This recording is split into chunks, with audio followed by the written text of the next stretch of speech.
Chess and Twitch, International Master William Paschall. We're going to be playing classical chess. Today's theme is Mindful Monday, 8+3, casual classical chess. If you'd like to play, just send me a challenge. We're only accepting 8+3. Unless it's chess 960, I'm willing to accept a couple of chess 960 challenges. And if you want to play chess 960 at this time control, it would probably be better to modify it to 7+5. Aldous does 8+3. Alright, it's fine. Never mind. I mean, we can just leave it. Morales has challenged me to 5+3. He should reissue a challenge.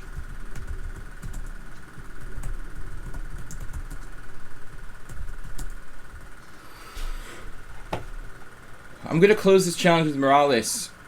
Maybe I can send him a message. Let's see. Re-challenge, please. 8+3 only. Alright. We will go back here to Monday is only classical chess, so I'm going to decline that challenge with Morales. He'll play as soon as he re-challenges me. First in line. Everyone else is 8+3. Guys, I apologize in advance. I've got a kind of cough going on, so I'm probably going to make some noise with that during the stream. Alright. Aldous still world loser. IS Mastermind, who I haven't seen in a while. Lousy dirty cheater, because I can't say it the other way. King Wiki, Clash Kid. Actually, Clash Kid played in the Simo last night where I... What did I do? I made a really stupid move. Played a couple of blunders last night in my Simo where I was just moving a little bit too fast.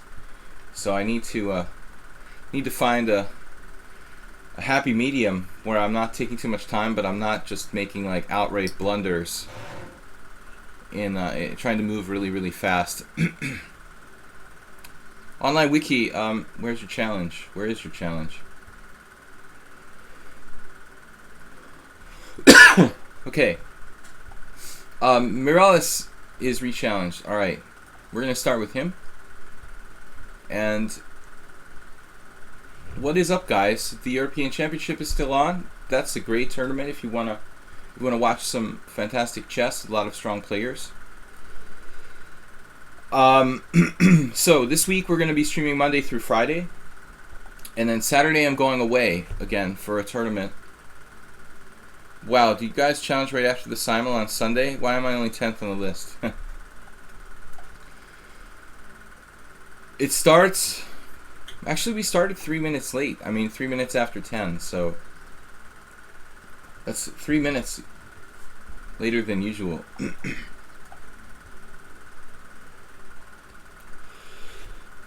I've got a really bad cramp in my neck. Feel good, though. It was a good Simo last night, again, except for a couple of games where I made some strange mouse slips and other inexplicable moves that put pieces directly in take. I had a good game, a good ending with Bishop against Knight that couldn't win. That was one of the last games going. We analyzed that a little bit at the end last night. You have to do something about this. What's up? People keep challenging before it starts. Okay. Well,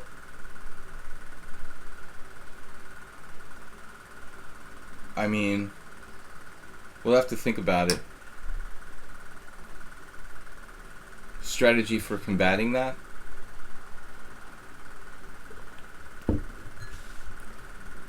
I was playing a lot of Knight A5 lately, working on this variation. The only thing you have to do is pay taxes and die. That's what my dad said. That doesn't apply in Eastern Europe, where you just have to die. You don't have to pay taxes. And for many other parts of the world. But perhaps I should do something about...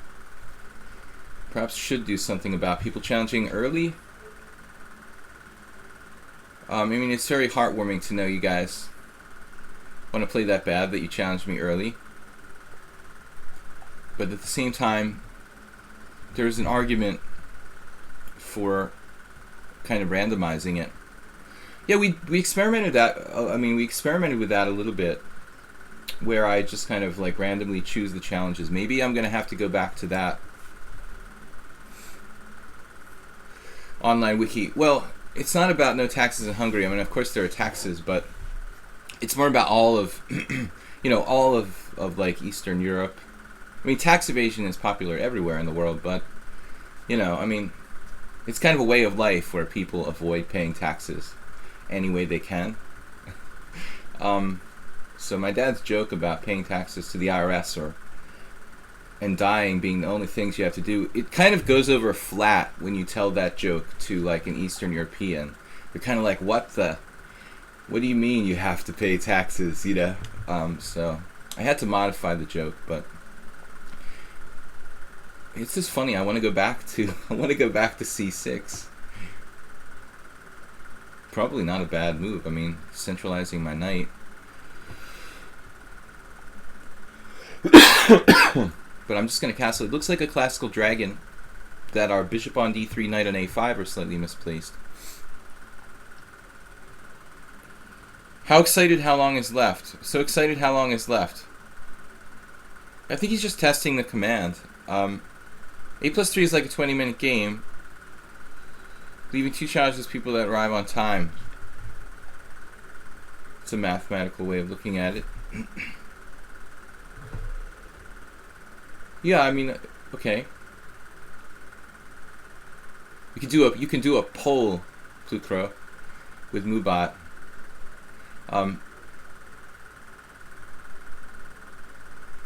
Test that command out. I'm a little bit still sleepy here, so I'm kind of struggling to move quickly. Did have a good rest after last night's simul. The first night I've slept really well in a while. Anyway, I didn't finish my sentence earlier. That I was saying that I'm going to be streaming Monday through Friday, and then I'm going to be going away to a tournament on Saturday or Sunday. So there won't be any stream next week. And I will resume from like 2 weeks from now. So we're going to stream, we're going to miss a week, and then I'll resume the following week. Just so you guys know in advance. Even b6 might not be a bad move here. As strange as that might seem. I've seen this actually done in similar positions in the Sozin. It prepares bishop b7. The structure with b takes a for black is not so bad, because I have like Benko style counterplay along the b and c files. This actually looks okay. The days of 10 challenges no one that hasn't asked for a game before the stream starts can play. Okay, Plucro, point made. Maybe I should just start taking challenges at random. Then people will like pry that I'm secretly manipulating the random number generator. It's rigged. We'll get the claims of rigged.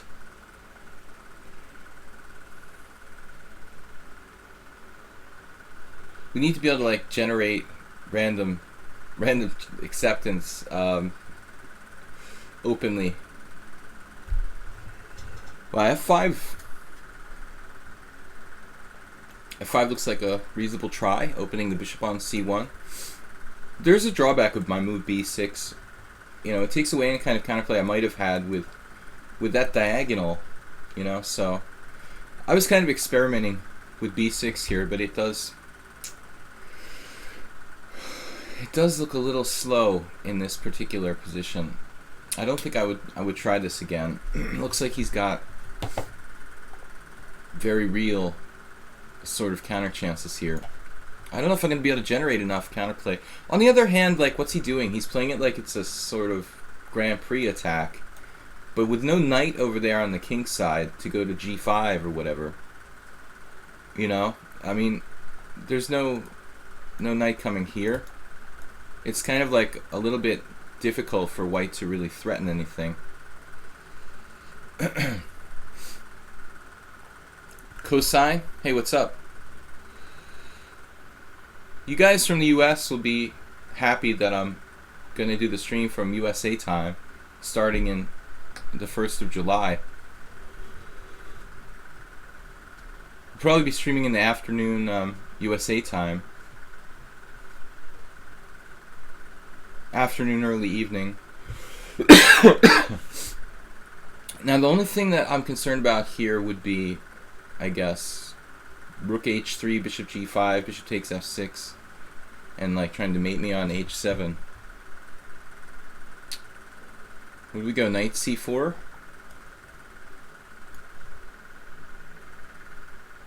Get this guy a little closer to the center. Now we'll go b5, a tempo down.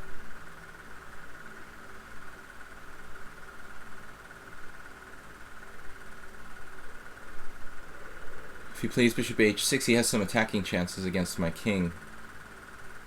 So I've got to be very careful. Bishop h6, knight e5. This isn't as much about attacking his queenside. Actually, that does drop. If he plays bishop h6, I guess I play knight takes b2. This move is actually better than I thought. I didn't intentionally stop. I wasn't intentionally trying to stop bishop h6. And maybe he can do it anyway. Maybe he should do it anyway. Is it fast enough though? Like bishop h6, knight takes b2, rook h3, knight takes d3, rook h3. I said that twice. Rook f3, rook h3.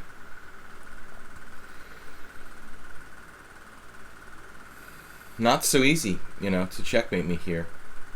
Even with all those tempos, like bishop h6, rook f3, rook h3, he's still not mating me.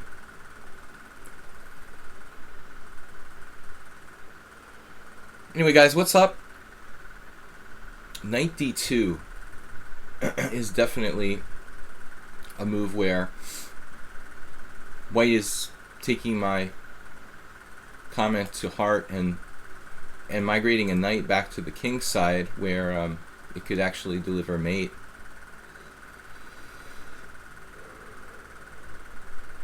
So I still have the b5 I was talking about. What does it do? b5 takes, check, king moves, queen takes, b3. That's weird. I mean, I guess the simple thing to do is knight e5.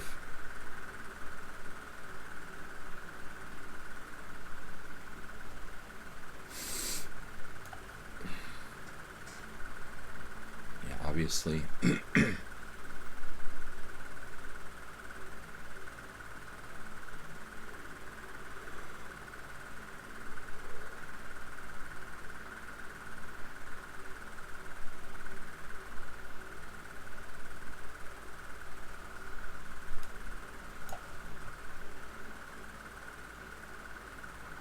Try to get some counterplay. I don't know what else to do here.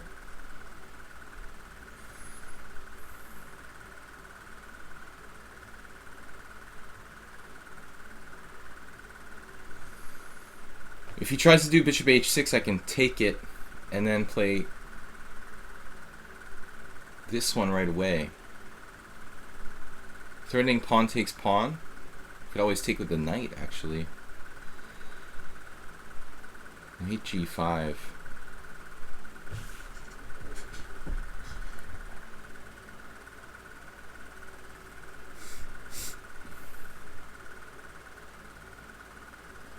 If I can always take on g6 with the knight, he can play queen h3.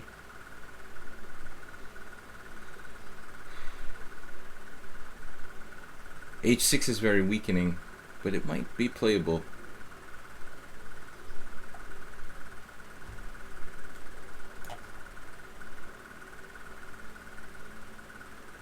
I think I can afford to do this.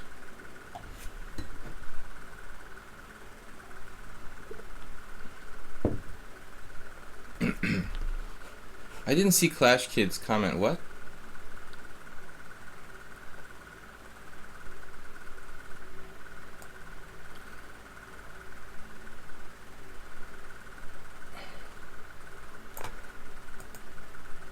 Well, there's Clash Kid. 5 games for rating? Is that what we're saying? Now here I have several attempts, but this is weird, man. Wow, what the heck is going on around here?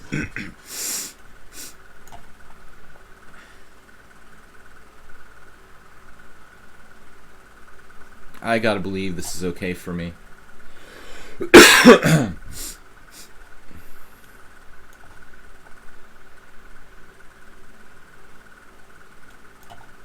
Yeah, Morales just kind of freaked out.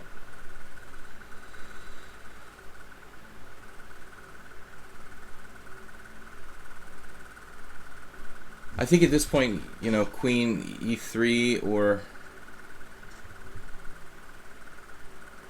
Rook H8.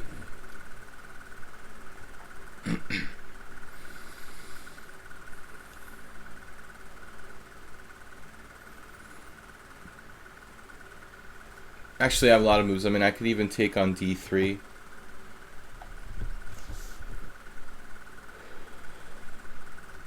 Rook H8, Queen G3 is the problem.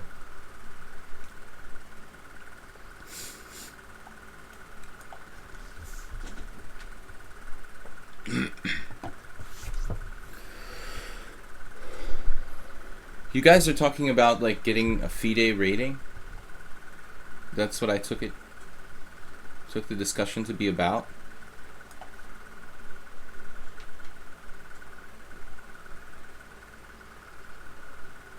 Knight H5.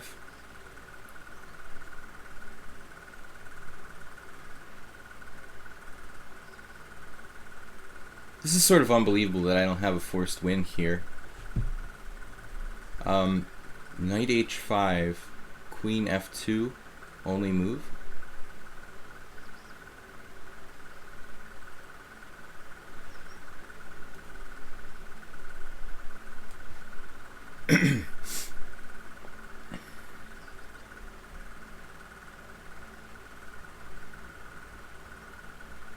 I'm really low on time, 2 minutes against 1.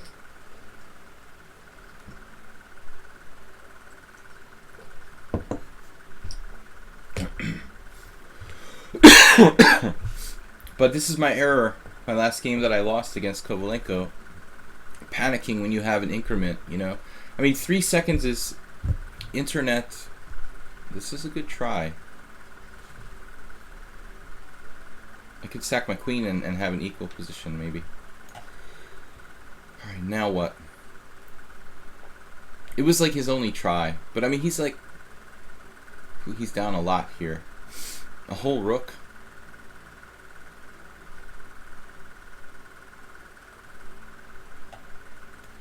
I don't have a lot of defensive moves.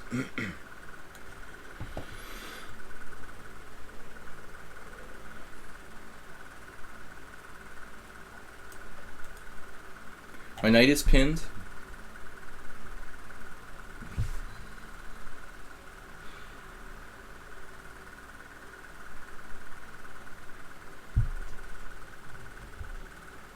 He's down a rook for actually 3 pawns.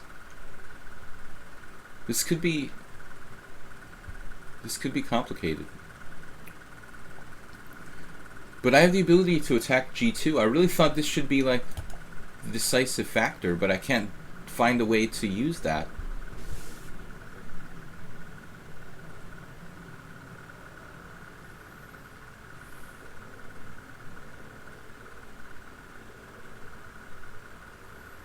Bishop takes B5, Queen D2. And then he has... So bishop takes B5, Queen G5, let's say.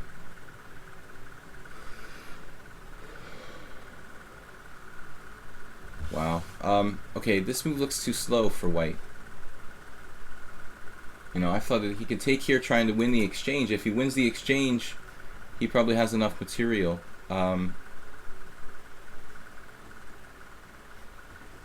This way I can't play Queen G5.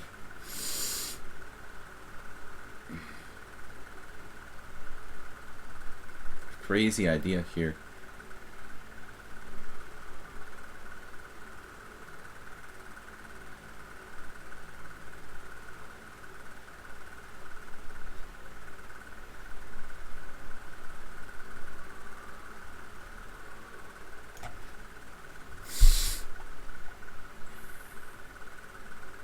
trying to keep maximum pressure on his king by keeping the attack on h2.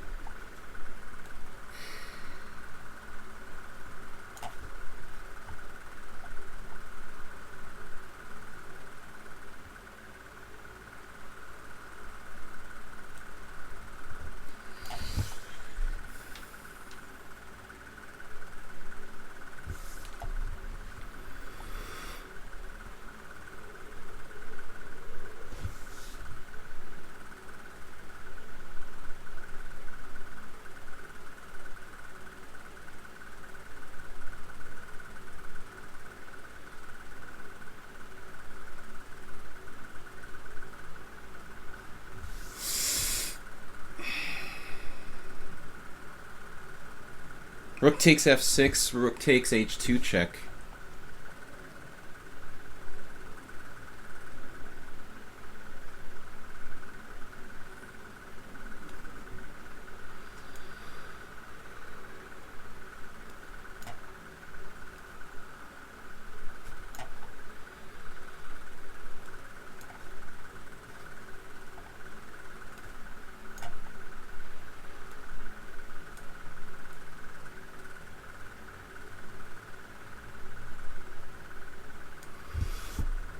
Well, that was exciting for the first game today. I don't know, guys. At least we pulled through. Fascinating. Let's take a moment to take a look here.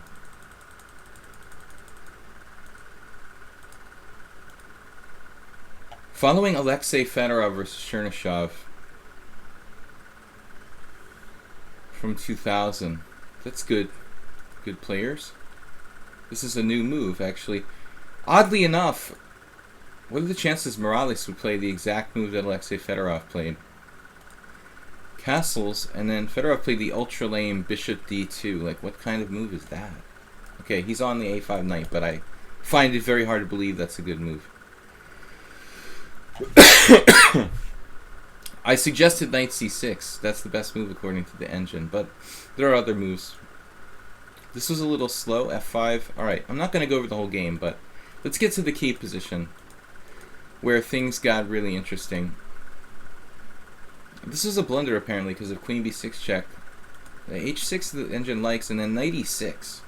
Okay, this looks like it should just lose, but I made it more complicated than it had to be.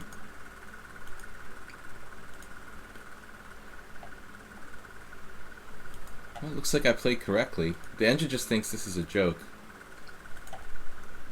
Alright, queen e3 might have been a mistake. Rook h8, queen g3, knight on e to g4. The problem with that line was that I didn't see what's going on, like the following move, you know what I mean? I looked at this line, queen g3, and this, and then thought, well, I don't see where my winning move is here. But I should have looked like one move further. I have rook takes h3. When I just basically trade, I basically trade down. Queen takes, rook h8, trading 2 rooks for queen and pawn when I'm just up a rook.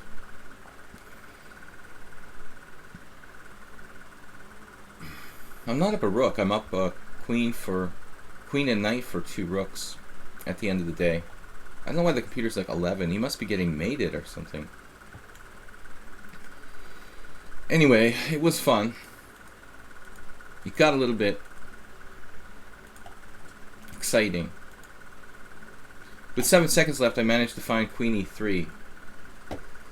It's not the only move, but it's the best move.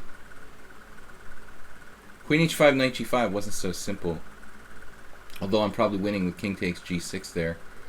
I was about to lose on time. So I'm proud of finding that move with little time left. Alright.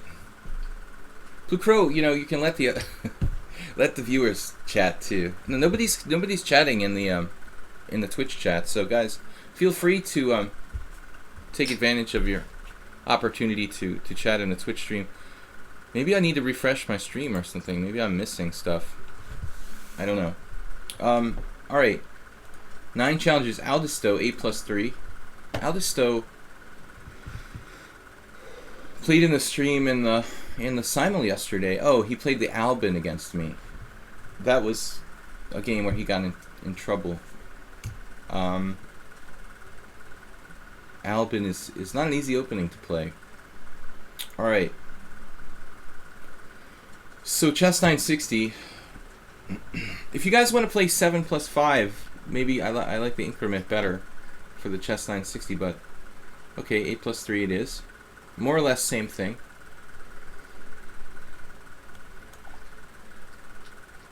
On mobile it's hard to type. Yeah, I like the people who play 1 minute chess on their mobile. It's like ridiculous. Alright, e4. Playing classically here, but we've got a rook on e1. I'm already castled. Yeah, this looks like a good e4, e5 type position. The bishop's opening. The queen is actually pretty good on f1. It's a diagonal, although I think we're going to have to play d3 at some point. Play a king's gambit, just kidding. Guys, I also have a YouTube channel, Video Chess Training on YouTube. Friday I put up a game from the European Championship. d4, d5, c4, c6, cd, cd, bishop g5, which is, since I don't play the exchange Slav, something I wasn't even aware of, is a thing. But there apparently is an exciting way to play the white side of the exchange Slav.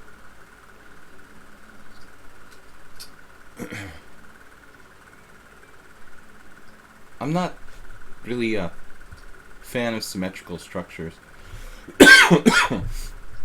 but it's something I need to work on. My knight on this square is going to have some issues. I think it's going to have to like go in front of the bishop and then reorganize itself. Here, maybe maybe we should play knight c3 and stop d5. Attempt to stop d5.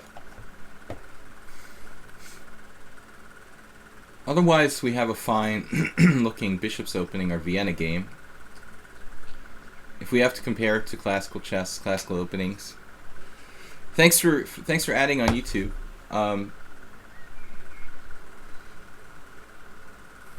So I haven't had time to really, work on my openings with the stream and other stuff. Family life, and working, teaching. I'm going to another tournament. This is like going to be a closed 10-player round robin that I'm playing at Balaton Lella, which is like a resort here in Hungary. So we'll see how it goes. I start on the 11th, this Sunday. Since I'll be playing over the board chess, there will be no simul or streams this coming week. Normally I do a simul on Sundays here, as we did last night on lichess.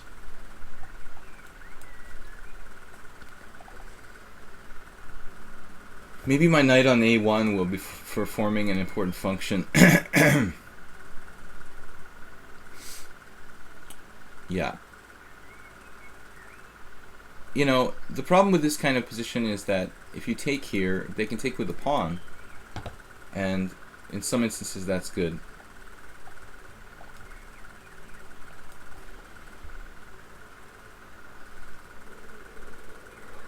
I really can't stop him from playing d5. So we're just going to have to live with it. I don't know if it's a big deal. He's not really... I don't know. Maybe I'll play queen e2 here.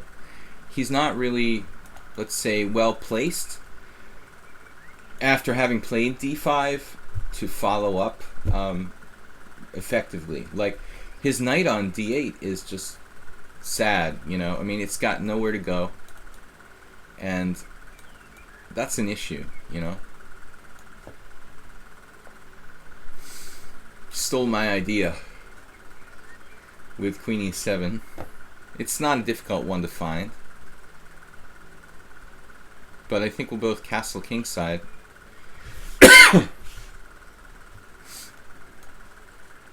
And here we are. It's almost normal chess. It looks like some sort of, again, as I said, Vienna game.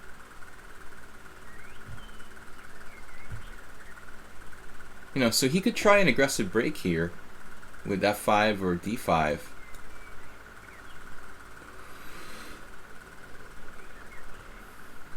But I'm fairly confident the white's position, the durability of white's position.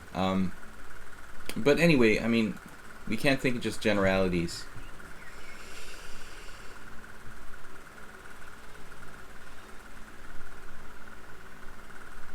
There's an issue.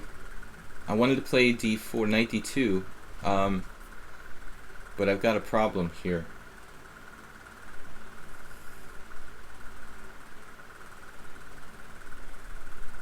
And I don't really want to give up my center. If you guys hear me heavy breathing, it's because I have a kind of asthmatic cough thing. So please forgive me. I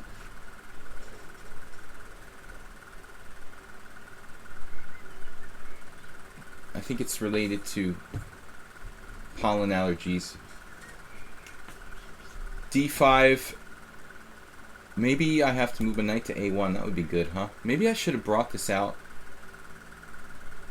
last move. In fact, if I had played bishop d2 instead of castles, I could play d5, d4, knight c1. No. What am I talking about, actually? That wouldn't help. Well, I could play... Hold on a second here. There's two problems, actually. Pawn takes pawn. Okay, that's not a problem. If d4... I need a square at c1, I guess. So we can go here.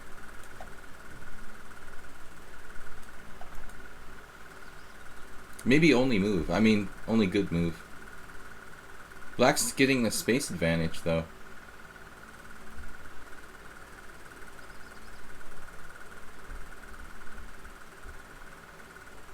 No, this is not working out the way I really planned on it. I didn't like giving up my center, and I didn't like, what other options do I have? d4. I've got to be very careful about this square. Now, f5. Wow, he's like trying to do everything.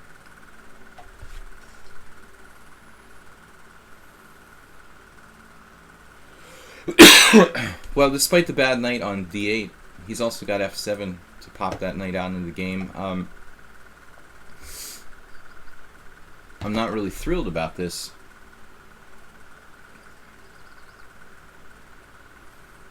I guess worst case scenario, I could play f3 and just, you know, play defensively. If pawn takes f5, he can take back either way. And I don't seem to have any sort of counterplay here. I was hoping for some sort of tricks, but they're non-existent. I mean, like knight d1. It looks ridiculous.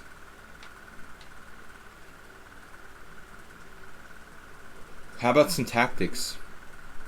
Very little I can do. I mean, I'm trying to get something going with bishop b4. ed, cd, knight b5. Everything's protected in black's position. Did you notice that? Every single piece and pawn is protected.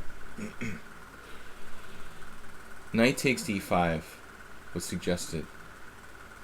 Yeah, I mean, I have this bishop b4 idea, but he just plays bishop d6 anytime I try to execute that. Best case scenario, I'd get like 2 pawns for a piece or something.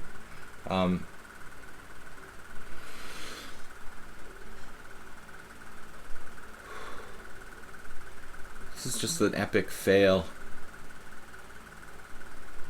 He's going to play f4 and close the center on me. Man, there's like nothing to do. Maybe I should just take. Take and play f4. And then he's just winning a pawn. I can't even play f4. It's It's ridiculous. E takes.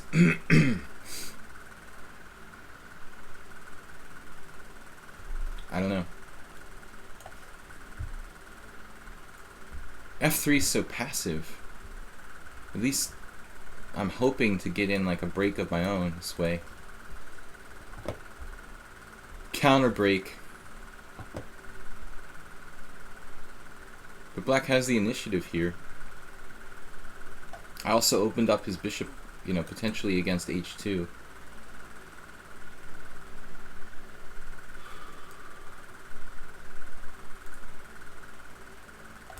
Okay, now I have a momentary tactic that doesn't work. Well, actually, I could try it. Knight d4 doesn't do anything. No,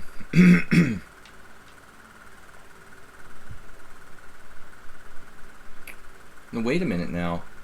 We can do f4 here. I'm not even sure that's something I want to do, though. Jeopardize my own king.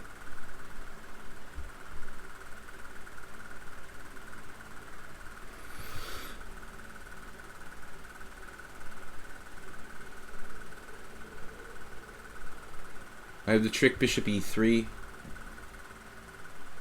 He just goes bishop d6.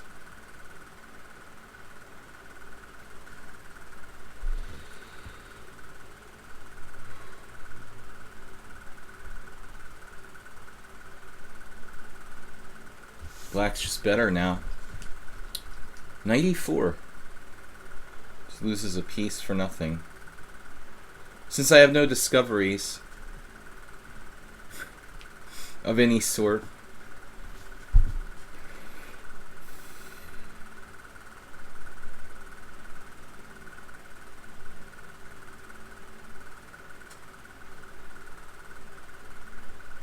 it's like nothing to attack.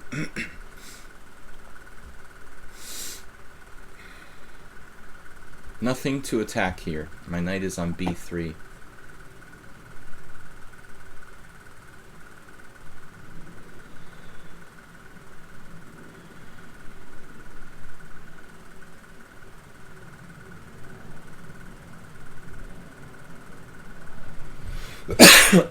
Sorry.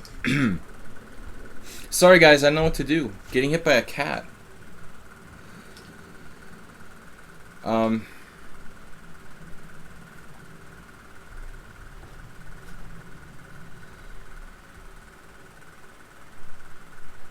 I haven't been hit by a cat in a while. Chances are pretty good of not getting hit by a cat, as I run out of time here with no plan at all against his brutal center. I'm just gonna get ripped apart if I do f4. Aren't I? I don't know. I'm just in a state of panic. I mean, against the center. Black's just clearly better because of d5. I couldn't come up with anything. With the knight on d8, it's amazing. All of his pieces coordinated. Here I looked at queen h4 and saw queen f2, and I'm probably okay. So that's why I ended up playing this. But maybe as another move.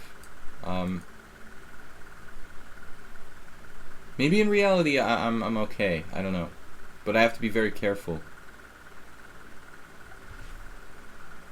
To have a chess coach or not to have a chess coach?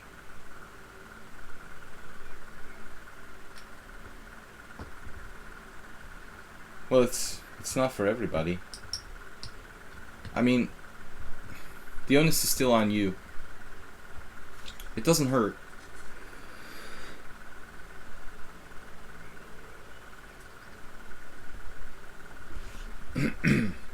f4. My queen can go out to h5.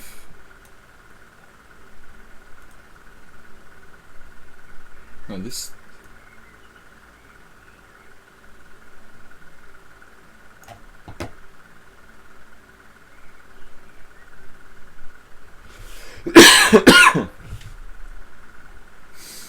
Looks like black is just clearly better.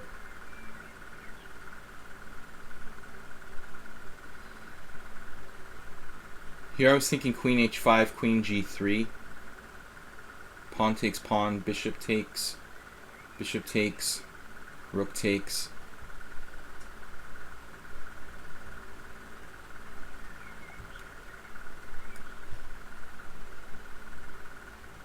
No, I think therefore I am.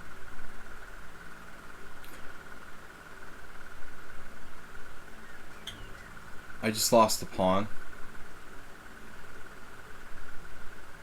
I was wondering why he would trade queens here. Maybe it's not that simple. I hope. It's simple. I'm just down a pawn.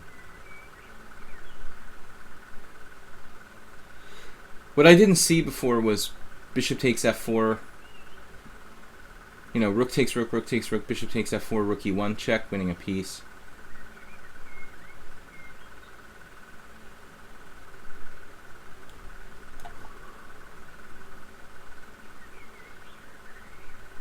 So I'm just a clear pawn down with 0 compensation.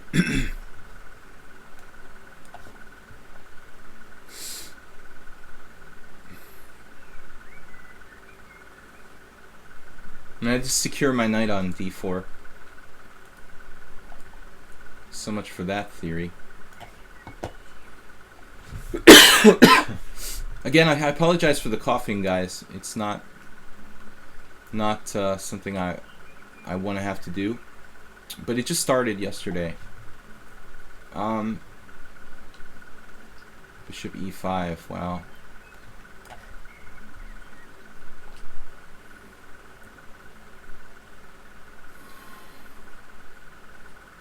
We're just lost. I mean, a pawn down, if pawn down is lost, I'm lost.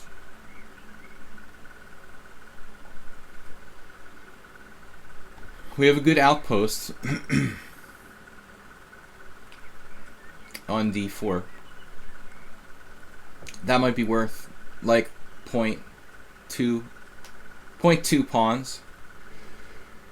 So I'm down like 0.8 here, probably, based on having a good outpost on d4.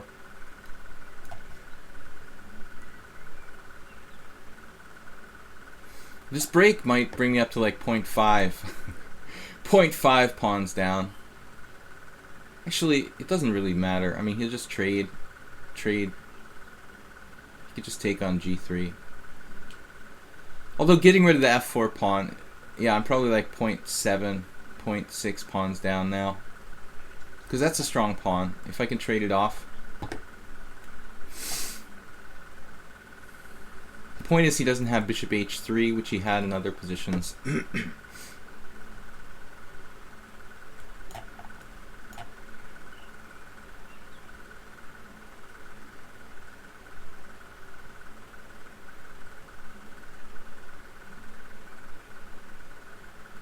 Bishop takes. It's an interesting move.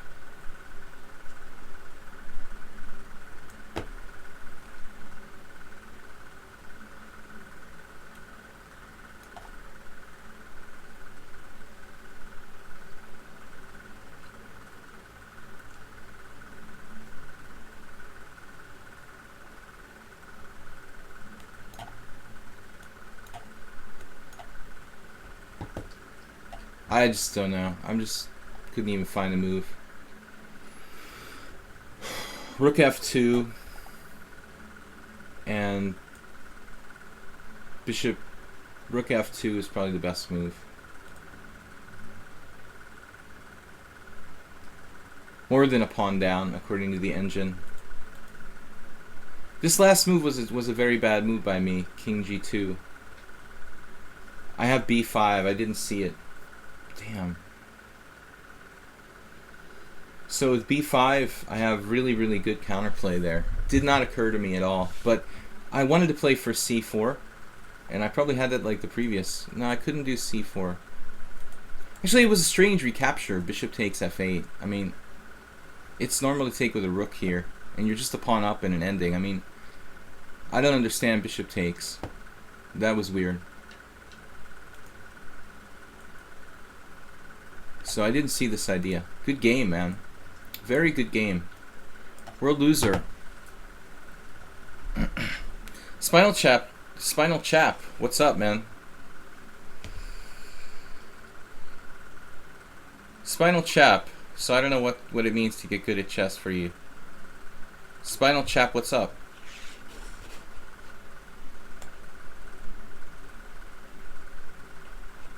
Mr. What? You've also decided to get good at chess. Alright. Nice game by our opponent. Chess 960. Masterful.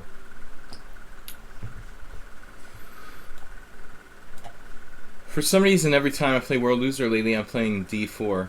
It's not really intentional. I think it's just... I wasn't even really paying attention to who I was playing. Same thing in the Simul last night. I also got a d4 game against him last night, but I was just kind of making moves at random. I haven't played the Najdorf with World Loser for a while. The last time I played e4 against him, I think he played... No, I don't remember. Yeah, I think he played the rat defense. So again, a Slav. Spinal Tap, what's up, man? You got moo booted. You got moo booted.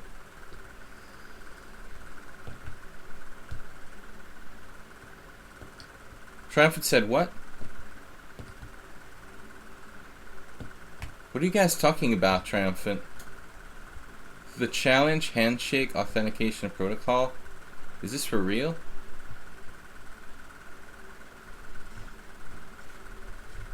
Alright, man.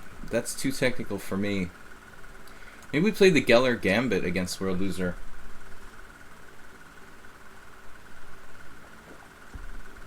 I don't think I've ever played the Geller.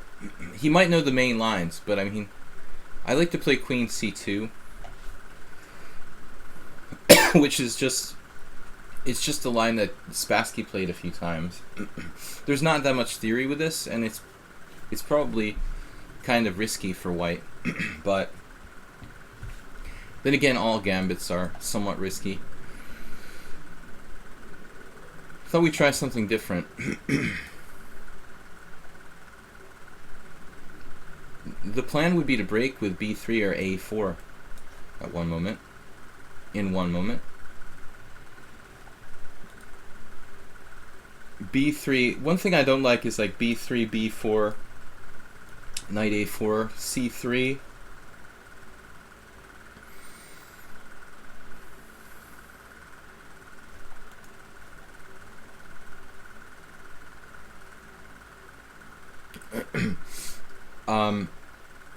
I've played this position only in Blitz before, and a lot of Blitz games, but not recently.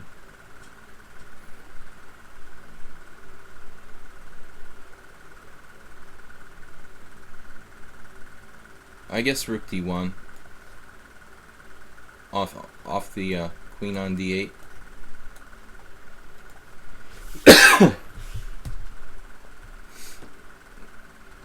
Oh, chap was a misspelling. Okay. I was wondering what that was coming from. I started it. I thought you were serious, man. I thought you were like a developer and you were seriously talking about this stuff. I'm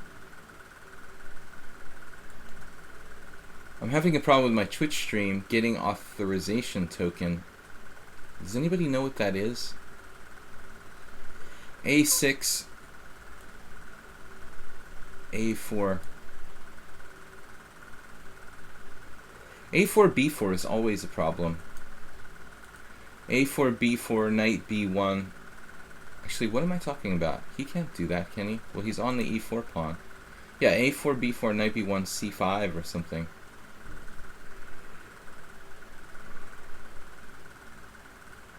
B3 B4 is definitely good for black. So by process of elimination, we should probably develop our queens queen's bishop.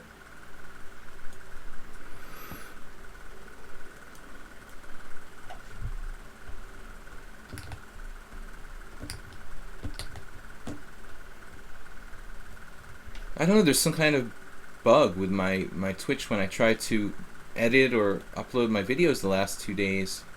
It says error getting off that authorization token. Yet I can stream and everything fine. Not really sure whether it's a bug or something with my account. Maybe I was sabotaged. Well, I guess we're going to play e5 here, and we'll trade the dark squared bishops. And then we've got a knight on d6, so this should be... Yeah, ace rook. You know what I'm talking about? You actually might know. But, I mean, when I did a search for it, like, there's nothing for users. Like, you don't see anybody with this issue, just developers talk about it. It's like a developer thing. I don't really understand. And then, like, it went away the other day. Like, I had a problem for a couple days, and it just disappeared and came back again. So I'm going to work on it today and figure out what the problem is. So the last, let's say, 2 days I couldn't upload any videos to YouTube. Actually, just yesterday and today. Okay, now things are different on the queen side, so maybe it's time to play b3. Yes. We have that, dude. Master has that move. b3. Bang. Oh, man, I'm afraid it's too slow. What if I play knight d6 and then b3? It's a little different. No, but it still might be good. This is probably better. Knight on the 6th. Ace Rook said what? Settings to reauthorize YouTube, Twitter to your account. Sign in, sign out. Yeah, something was weird because this error popped up for a couple days, then went away, and then came back again. So I thought maybe it was a Twitch bug, but now it's happening again, so... You know, thanks for the advice, Ace Rook. Anyway, I'll get it resolved today. It looks like we've got this break, although he's got... Wait a minute now, he's got c3. I don't like c3.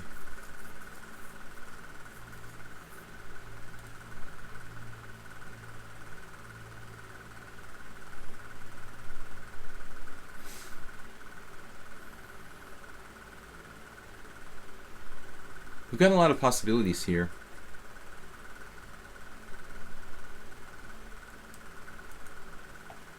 Flirting with knight g5. Obviously I can't play it without dropping that knight, but...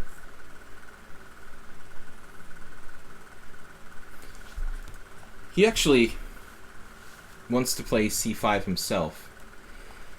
But it's not that easy for him to do it, especially in this position where it would capture on his knight on b6. Kind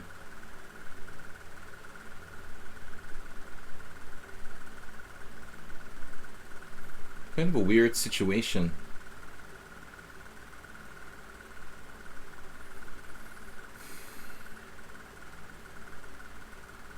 It doesn't look that easy for me to find a way to make progress, though.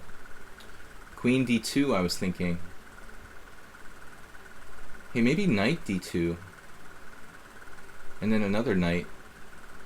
Your other brother, Daryl.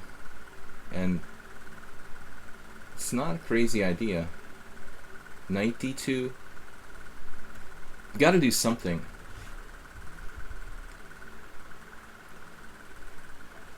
I mean, this is actually kind of a good situation against World Loser. I think this position requires that the opponent play really accurately, and he, you know, he's very, very good in wide open positions. But I think in this kind of strategic position, he's not as precise as you need to be, you know.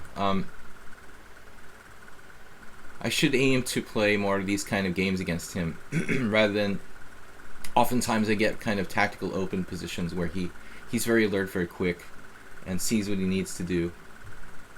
Positions where you've got a closed game, you have to really strategize a lot. You know, he likes to play instant moves and very quickly. Blue Crow, interesting suggestion. A4, Rook A3. No, everybody loves a good rook lift. I prefer AH4, Rook H3 in these type of positions, but I was already castled. Yeah, absolutely. A4, Rook A3 happens. Now I have Knight C5, which like nearly wins by force. Damn, dude.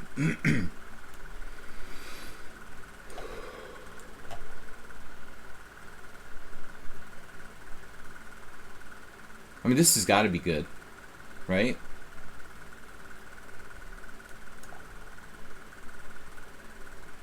Got a monster knight on C5.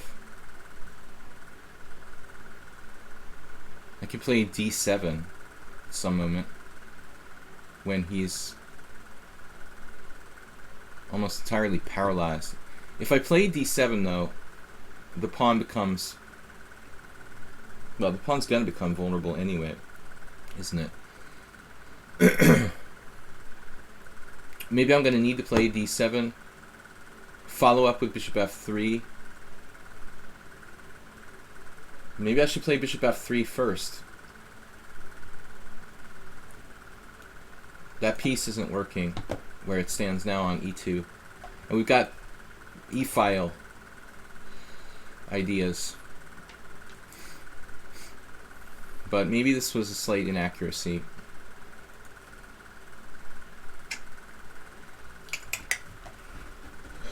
Complicated, like bishop C8, rook E1, rook D8, and then my pawn is falling. You see, when we put him in a situation where he has to calculate concretely, World Loser starts to become a lot stronger.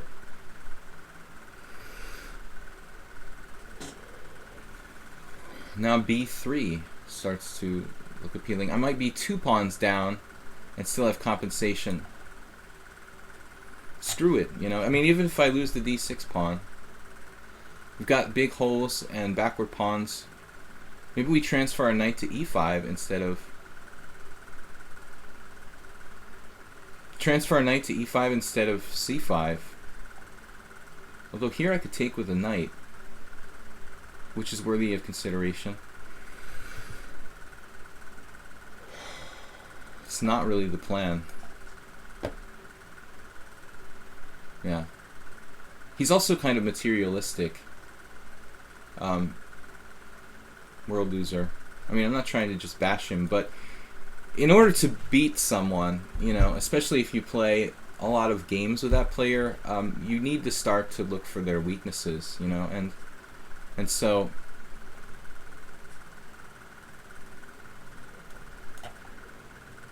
this particular opponent, I'm trying to find his weaknesses.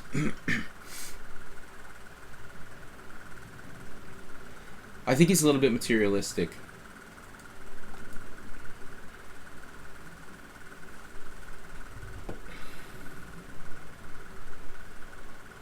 Got maximum compensation.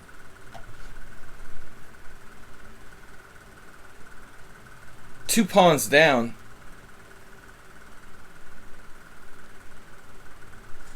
But our pieces are just rocking. You compare the black pieces to the white pieces here. Of course I can take on D5 at some moment. He's transferring.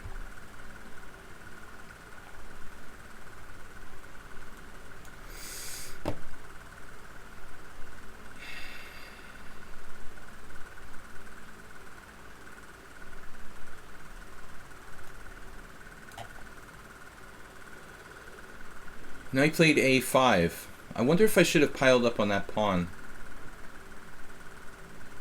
Wow. And then A4.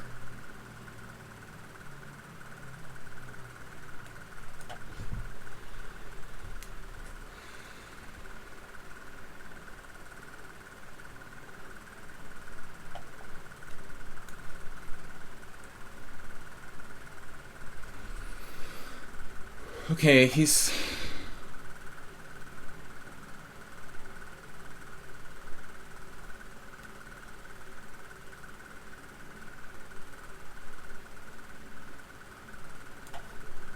He's definitely got some compensation. I mean, I've definitely got some compensation here.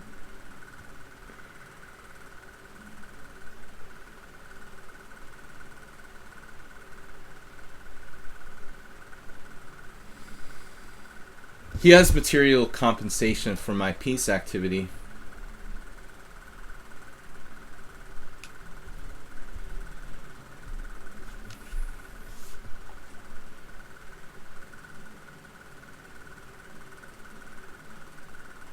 You know, it's funny the way that we look at chess with the computer. How materialistically chess is viewed, you know.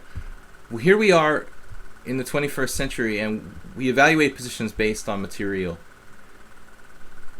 Maybe that's just wrong, you know. Maybe that's just a cop-out, just an easy way to evaluate positions. I like queen b7 here, world loser. Try to keep the queens on the board. I think he has excellent chances to hold on in this position. But there are more things, you know, things are more important than material.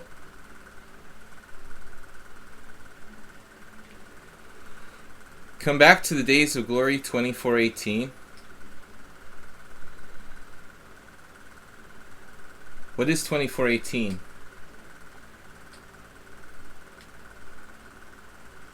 Queen b7. He played queen b8 instead.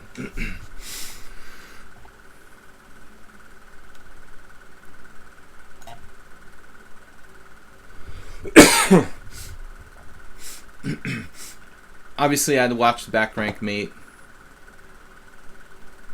He's actually running out of time, which is, you know, I'm threatening knight c4 in that position.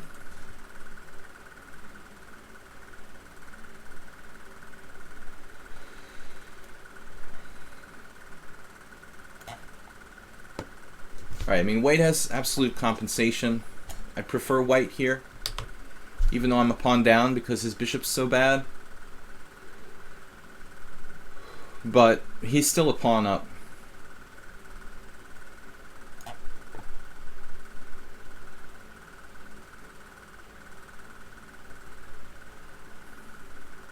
Material does count for something.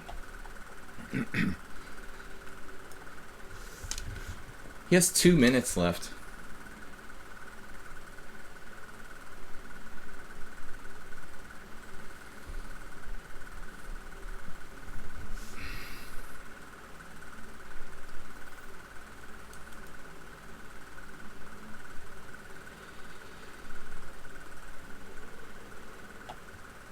Whoa.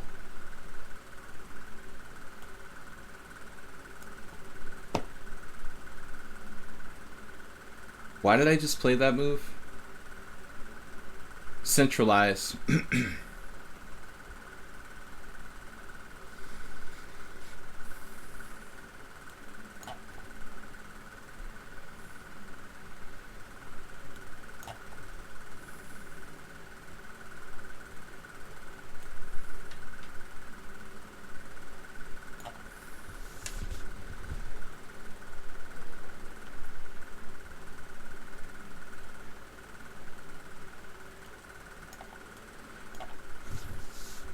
I think he's like pre-moving or something. How is he so fast?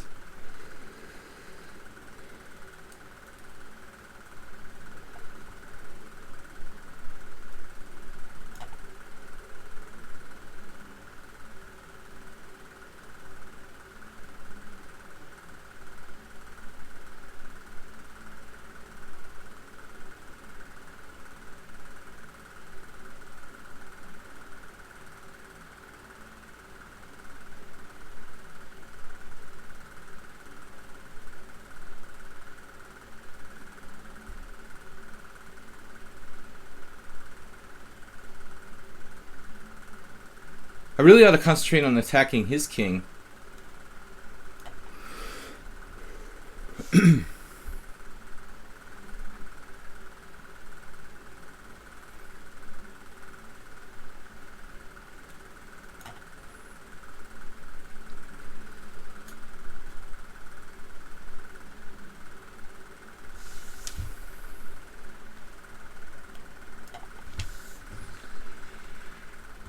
I just missed the forced win there.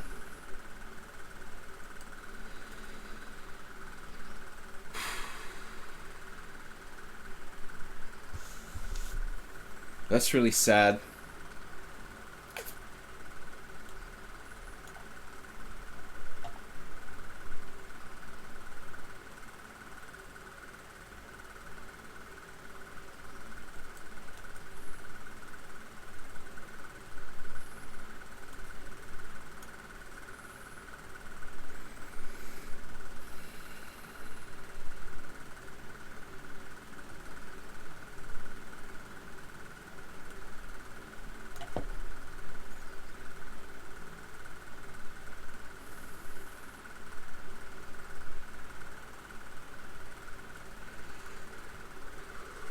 Ooh. Somehow we pulled it out, but it was really ugly on the clock there. I don't know. 2 pawns down. I would have taken a draw, honestly.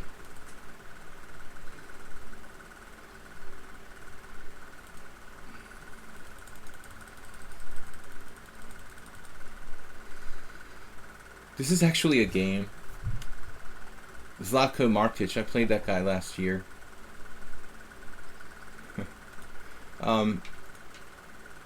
Bishop e7 is... I think that's possibly a bad idea. Alright. Mastermind 14.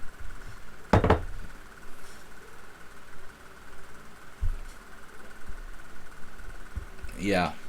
Queen on h8. I'm in a d4 mood now after that.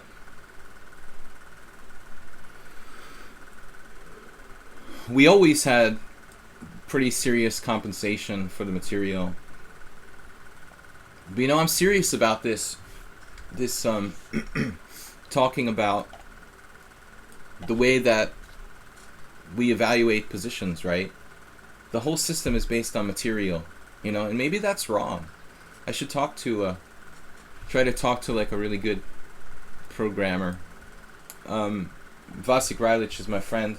He's the programmer of Rybka. I wonder what he would say. You know, he probably would agree.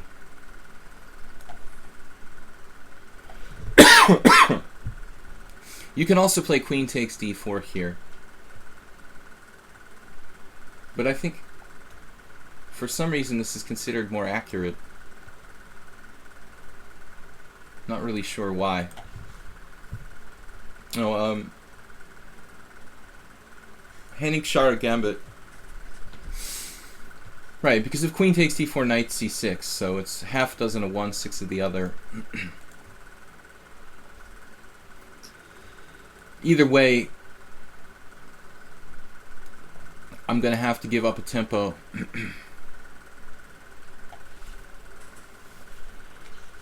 Yeah, I mean, yeah, basically what I'm trying to say is that material is only one element of the game, you know? So... But it's not really about material. I mean, the evaluation that you see, we call it centipawns, right? Maybe we should just change the way we think about it. This second pawn here, it's probably not, you know, the safest thing to do. I don't know if it's possible to grab the second pawn. But I'm not in the mood. And I know the theory here a little bit. So... we should just not call it centipawns, you know? It should be another word that doesn't necessarily show that chess is valued, you know, the advantage is valued in terms of pawns, you know? It should be another word. Mastermind knows the Henning Shara Gambit. Von Henning Shara. I understand that cosine, of course. But I'm just thinking like philosophically. We always talk about it like I'm one pawn up.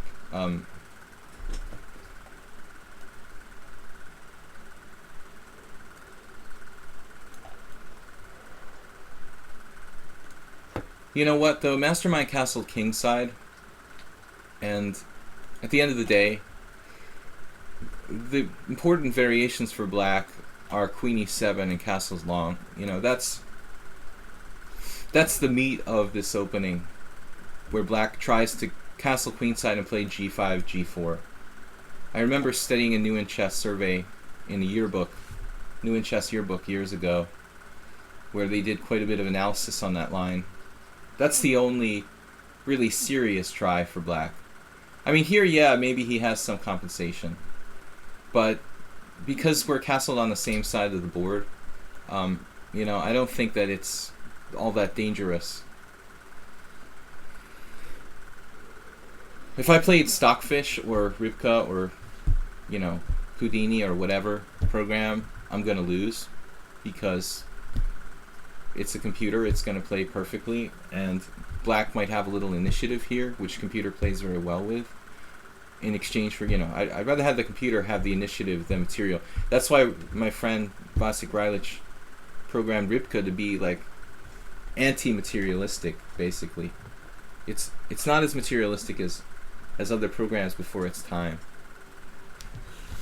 The Centipede system has proven to be effective.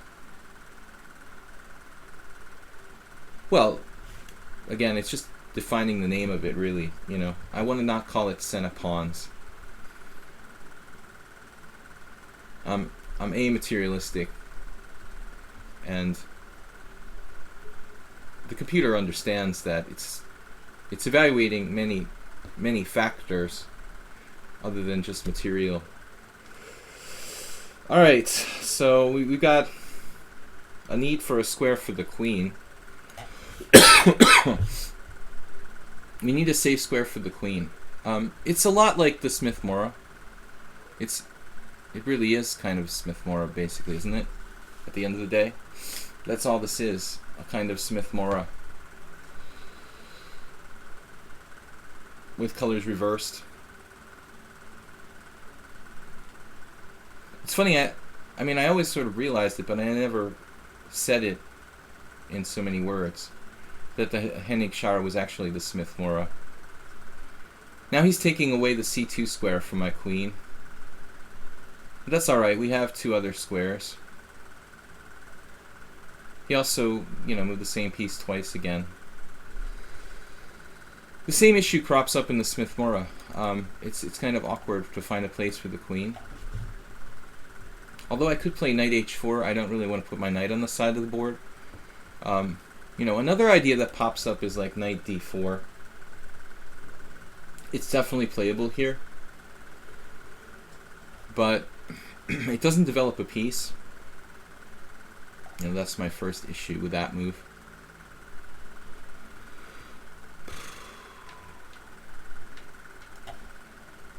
I'd really like to trade some material, trade a piece or two. I've got to be careful. I'm just glad he's not a computer and he's a human being. Black looks active, of course, man. I mean, that's the nature of this opening. Maybe there's some way to decline the Hennig Schar Gambit. I never really thought about it. I also don't decline the Smith-Morra, so...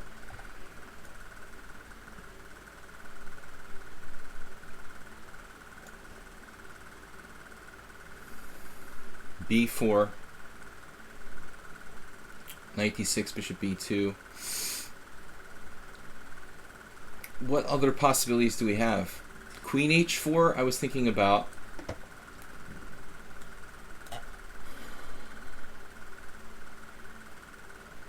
Now he's got to decide where to go. Keep pressure on e3 or move to a new diagonal.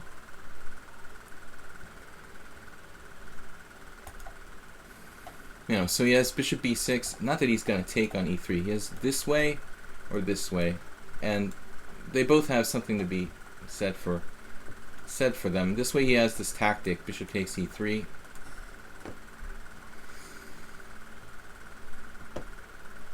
It's almost a little bit like playing. Well, I mean, you see similarities in this position to, say, like the semi-Slav. You know, some lines of the semi-Slav. Black has good compensation, but still, I believe in my position. It's fundamental. But black has, yeah, I mean, at least half a pawn compensation, maybe more here. I mean, I don't know. I'm not sure what I did wrong. If I did something wrong, it's certainly within the bounds of possibility that I made an inaccuracy somewhere, but all my moves were very logical. You had games with Mastermind during Zalakaros? B4, bishop b2. Yeah, chess quack. I don't know what else to say. There really isn't another plan. I mean, to play b4, bishop b2. And knight e4. I thought about this, but, you know, the problem with knight e4 is that he's simplifying.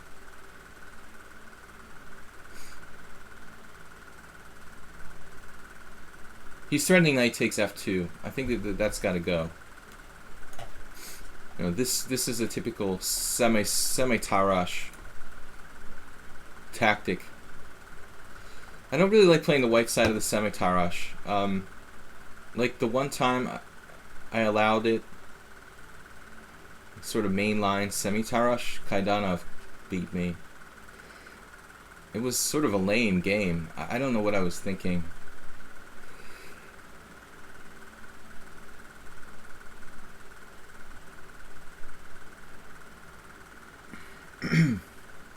I mean, it's no shame to lose to Grigory Kaidanov, but it's just kind of lame the way I lost.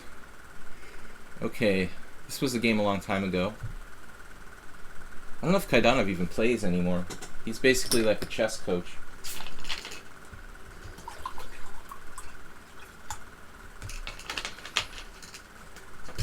It's always annoying to lose with white, you know, no matter who it's against.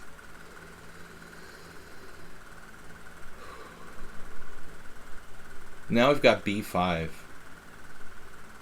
which is timely, because his knight doesn't have a good square.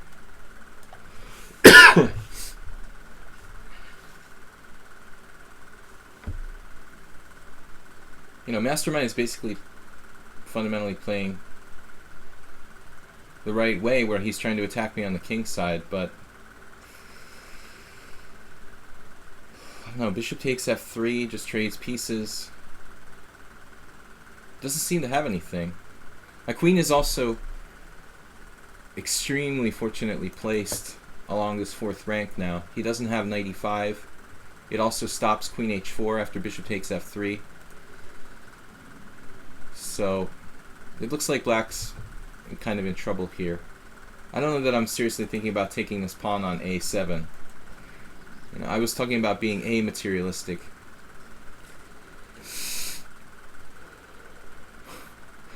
Good call, man. Milos Kirstic said it's always annoying to lose no matter what color you are. Actually, this move. Is there any reason to consider taking with the pawn?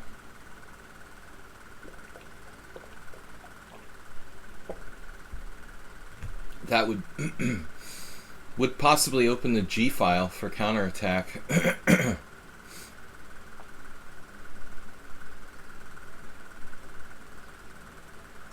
I guess he's playing knight e5 no matter what I do, and then I'm just going back and I'm just just up a pawn, so I guess there's no reason to do anything fancy here. You know, I could also play bishop d5 or take this pawn on b7, but that seems...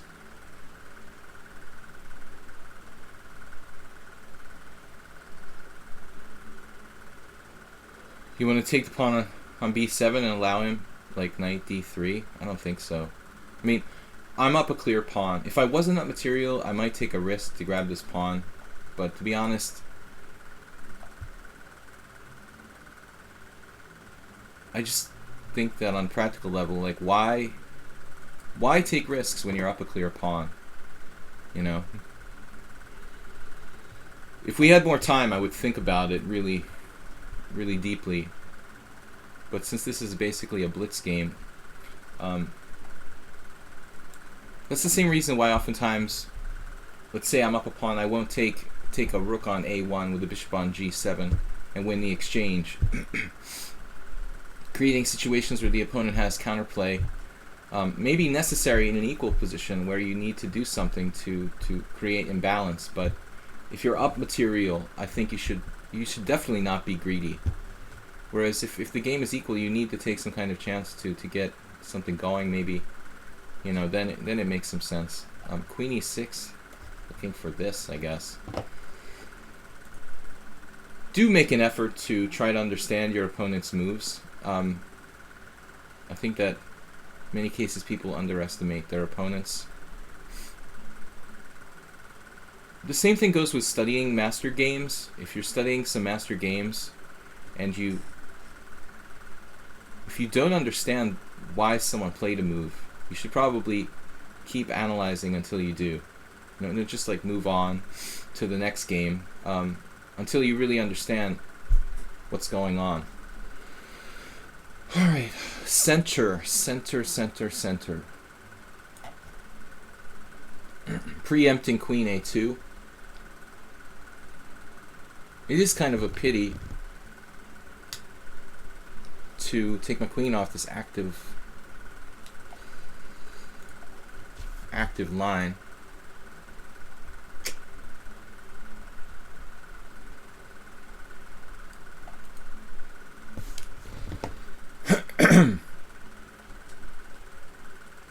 I wouldn't say he has a lot of compensation, but he still has some, because his pieces are so well centralized. No, I wanna simplify here.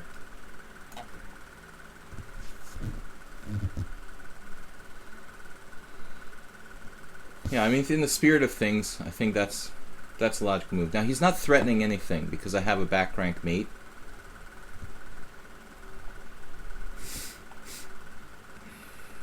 So I have really weird tactics like bishop takes e5 here.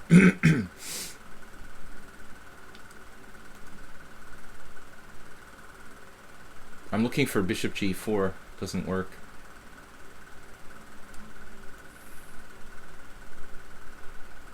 Maybe queen e4.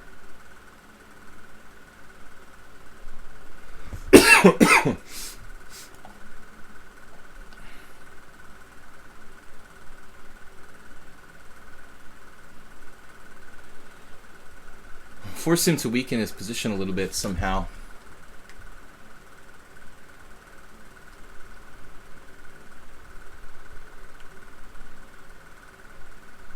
I didn't see anything tremendous there. And now I have to think about my own defense, I guess.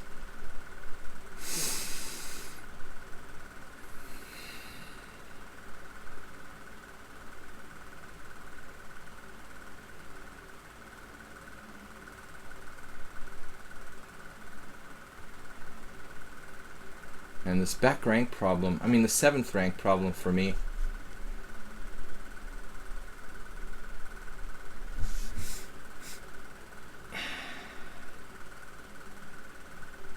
I almost want to trade queens with queen d5, but I can't force a trade of queens. Queen d5 doesn't really do anything. Do I have f4? f4 weakens my king side.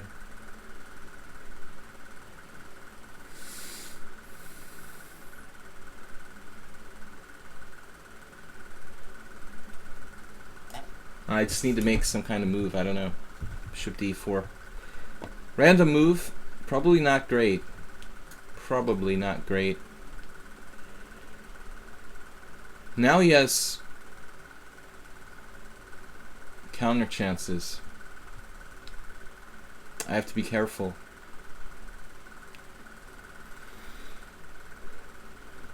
I like the way he's played this. It reminds me of the Budapest Gambit a little bit.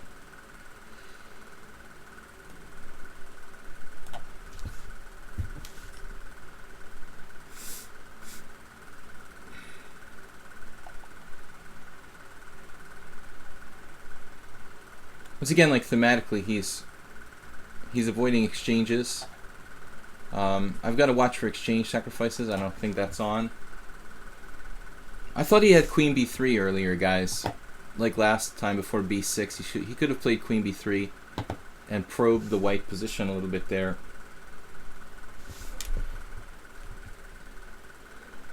Queen d6. Oh my god. There's no mate.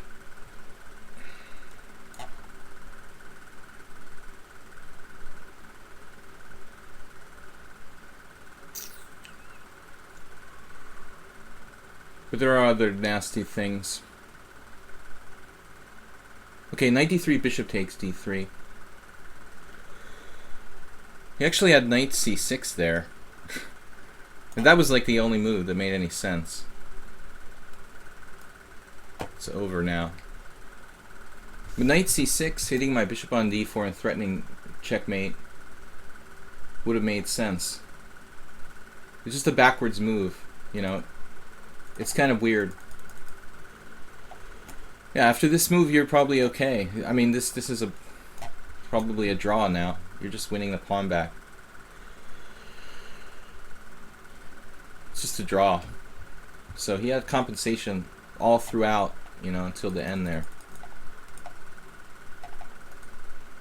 Okay, I should have played a more careful move, like h3. I was going to play h3, and then I changed my mind. Actually, f4 too. But I didn't like knight c4.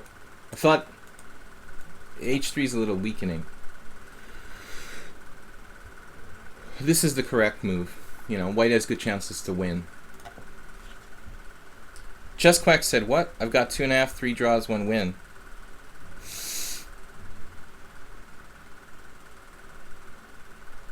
Oh, you're playing some kind of closed tournament?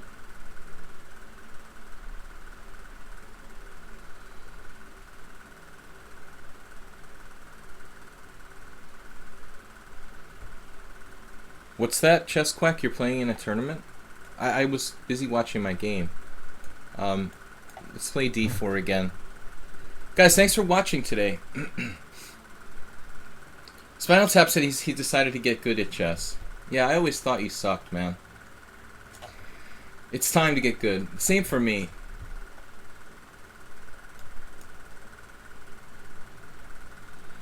I just, I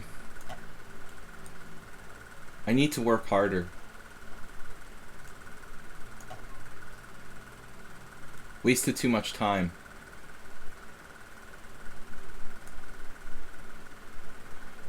Though I haven't had enough time to prepare my opening still. c6 is a pretty rare move. It's perfectly okay. You might argue that black's playing on white's side of the board, you know. But okay, knight a6. I play knight a6 a lot, but I don't really play with c6 usually. This is a move order that's probably played in a bunch of master games. I mean,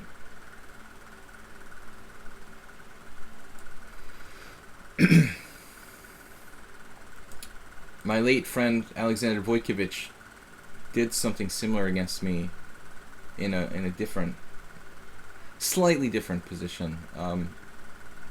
He actually played an interesting line where you don't play d6. You know, you play like c6 and threaten to play d5 instead of d6. It's a pretty rare variation.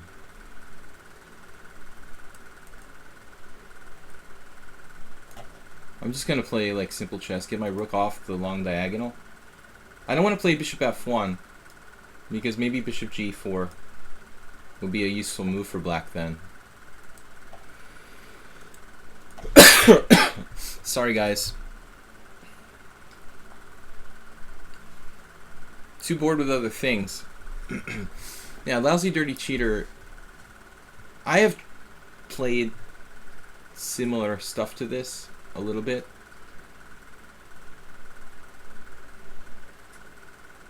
Never straight up with the bishop on c8 though. I would like to get this outside the pawn chain and trade it off.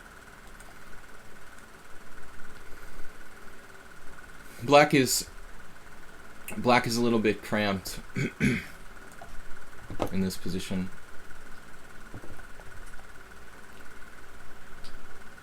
Back in the day, I played some games with the late Grandmaster Walter Brown, and I would always play the King's Indian against him.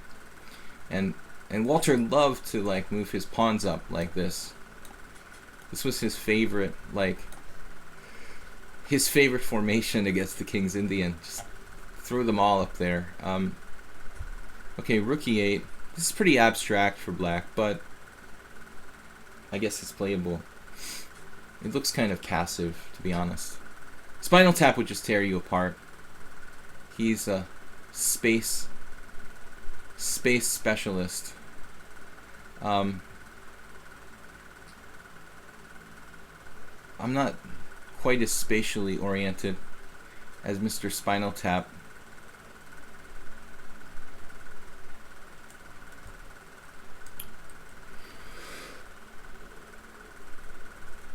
There are certain players who just live and die by space advantages, and for those players, like, this kind of position for white is is a dream, I guess.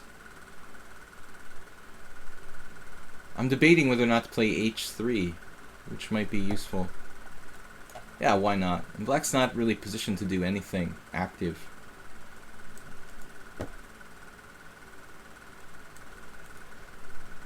It slightly weakens my king side, but it's a kind of normal thing to do, like bishop f1, h3, g3, and turn it into a fianchetto type of setup.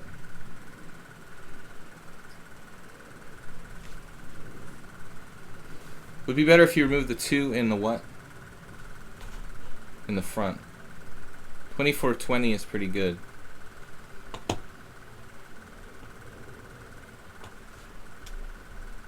A Masters event, yeah, 4 rounds only though, rated. I see. 4 rounds. I thought it was some kind of 9 round. Chess Quack decided the Nimzo is better. Well, it's no doubt better than the King's Indian, but it's also a little less dynamic. But it's not as bad as something like the Queen's Gambit Decline. Yeah, I mean, that's my repertoire too. I basically play the Nimzo and the King's Indian. But it's hard to beat people with black, you know, strong players with black in the Nimzo.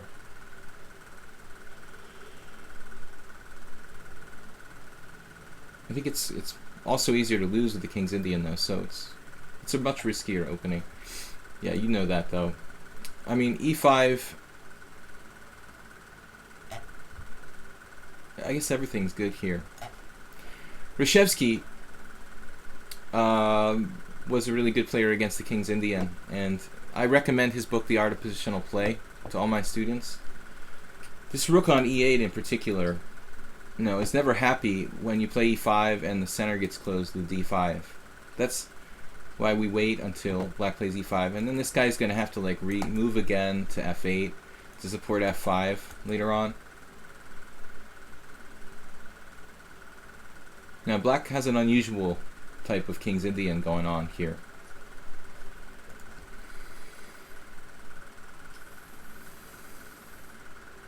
But it looks it looks feasible. You know, c takes d, b5. I don't really see... Yeah, that looks a little weird to do knight h5 with this tension in the center.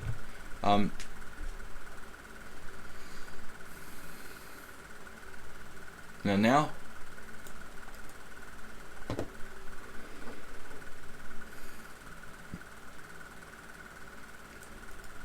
I can take on c6 and play b5. Not really the best spot for that idea, I guess. His knight on c7 is well placed in the fact that it controls the d5 square.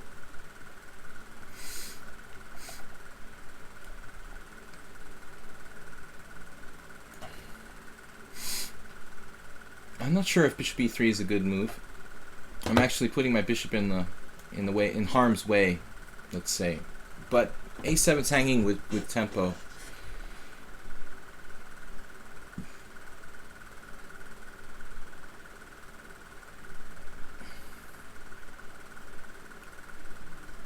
The plan is bishop f1. I guess I could also play... I might even be able to play g3. No. Yeah, that's stupid. Stupid suggestion of g3, hanging a pawn. But it's very weird, you know, to play like a King's Indian like he's playing with a knight on c7. I'm definitely not used to having this position with white. The knight's usually, I don't know, like on e7 or d7 or a6 or c5. This is kind of weird. It has some defensive value. As I said, you know, I was thinking about last move, f5. This looks kind of dubious for black. But what else? The problem is now I'm tempted to play bishop takes a7, bishop b6. It should be good enough. I think this is a absolute bluff by black. I can even go back to e3, but then it looks like he probably has some real attacking chances. I don't want to give him f4 with tempo.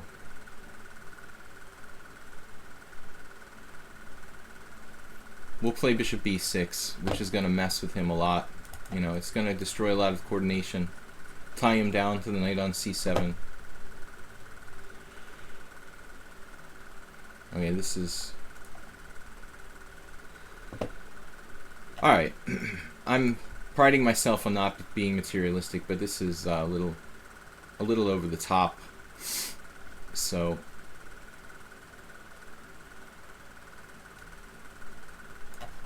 we're going to batten down the hatches here and defend up the exchange and a pawn. He has a dark squared bishop that's unopposed, but the rest of his position is kind of a shambles. d6 is weak. His knight is on a weird square. He has some threats on the king side, but it doesn't look that dangerous. You hear a fan. Yeah, that is a fan. It's extremely hot here. It feels like it's like mid-July. I'm very happy to be going to the Northeast United States in about a month. It's still hot, but not as bad as this. It gets hotter here. It's really strange because Budapest, Hungary is actually geographically further north than, say, like Boston. How that's really possible, it's hard for me to conceptualize. I always had a really misguided sense of like where Europe and the United States align on the continental, like, or the world map. Bishop h6. Knight on h5 looks now what we could just take on f5 and play knight e4 here. It's sort of a self pin though.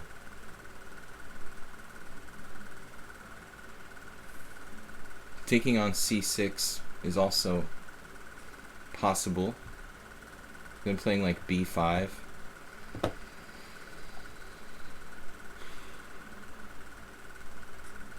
I've been, you know, looking at variations where I'm taking this pawn on d6, but then my queen can end up in situations where it gets trapped or like oddly placed.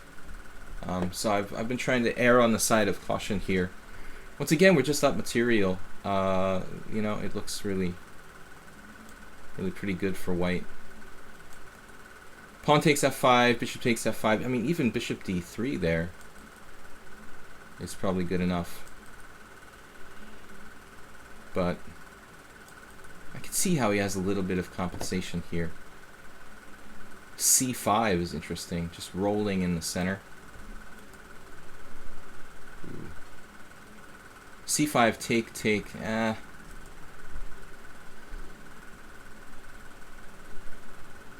It is kind of hard to decide on a move.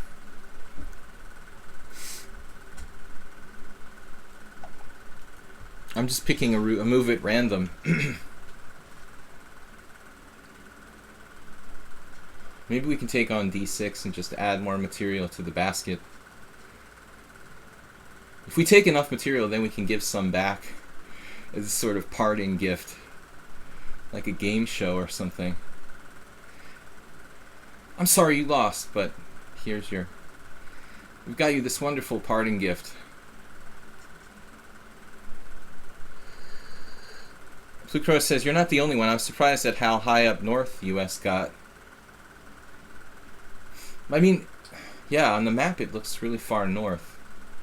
Like, Budapest is further north than Boston. Like, how does that work? Like, we have, like, tons of snow in Boston, and in Budapest there's none. But Budapest is further north. It makes sense, right? It's, like, brutally cold in Boston in the winter, but it's further south than Budapest. Maybe my whole concept of cold weather being in the north and hot weather being in the south is messed up or something. I realize a lot has to do with, like, ocean currents and stuff like that, but it's all too confusing for me. All I know is that it's hotter here in the summer than it is in Boston, and I wasn't really prepared for that. D takes c6, B takes c6. Now, are we grabbing this pawn? And how much compensation does he have? Like, probably not a whole lot. It's like, alright. This is also threatening to take on e5, not to mention the bishop on d7.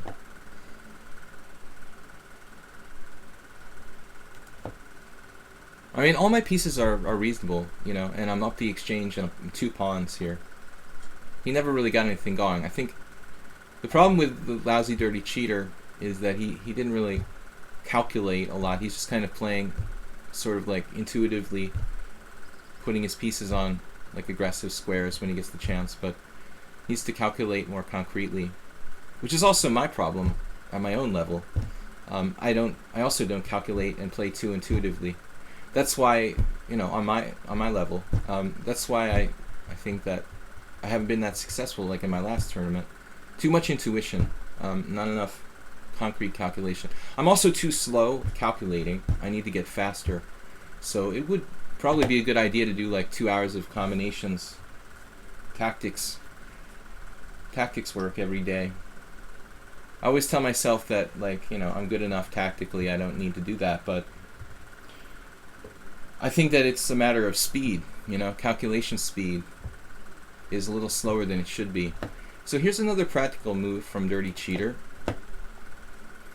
but just looks like it's a bluff again. You know, I'm playing knight takes e5 with a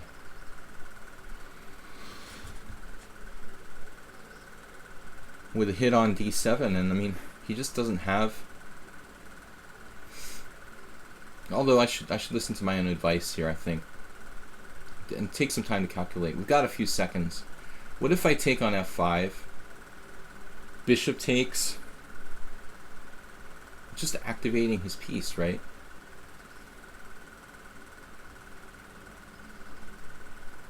All right.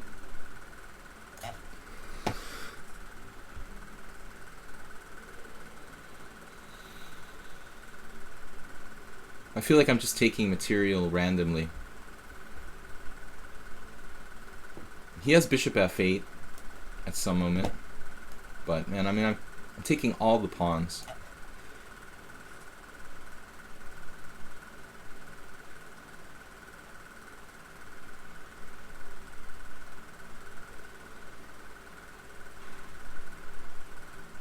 And I would think now, like, knight d5. It's just gonna simplify.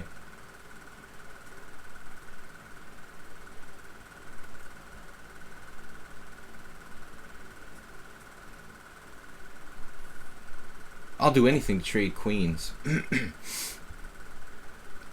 threatening queen takes c7. I'm also threatening knight f6 check.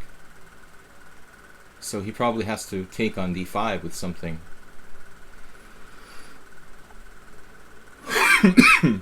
Nah, I just trade queens. You know, we've got the amoeba from hell. 4 connected past pawns. Ouch.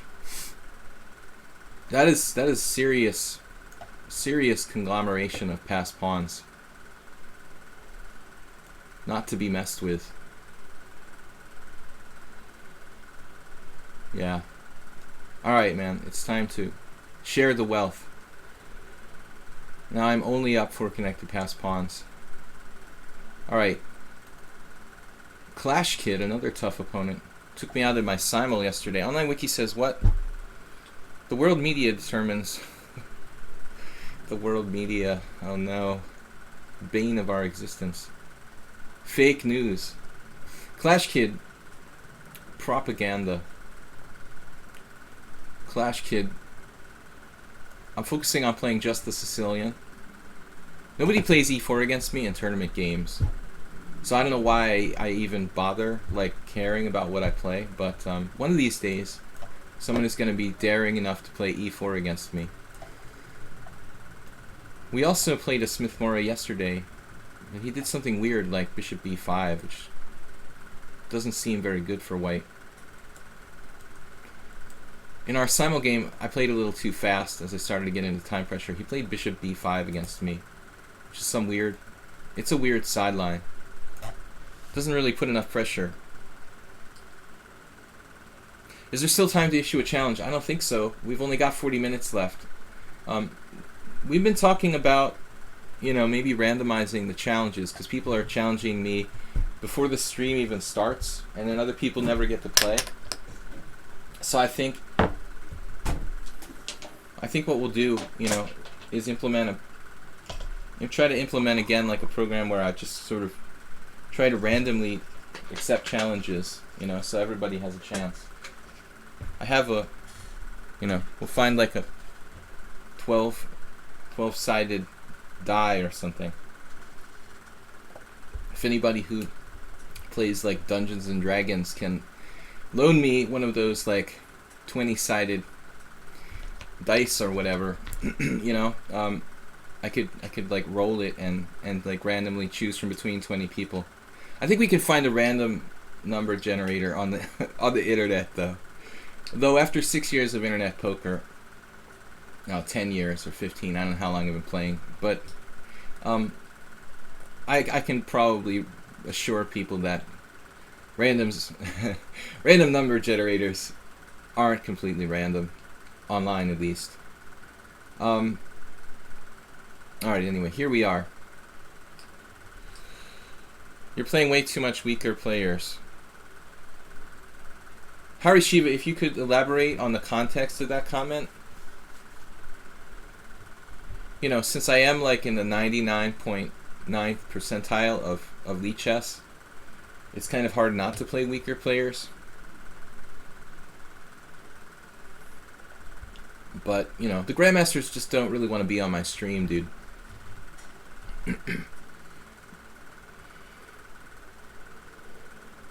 But I'm not in this, you know, to play only strong players. We've actually played quite strong players, dude. I have like several 2100s, a 2200. Clash Kid is much stronger than 2031. I mean, I don't know what you're really...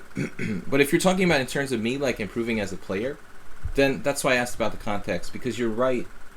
Like, if you were talking in substance about, like, why I'm not improving, maybe I'm not playing strong enough players. If that's what you meant, then I agree with you.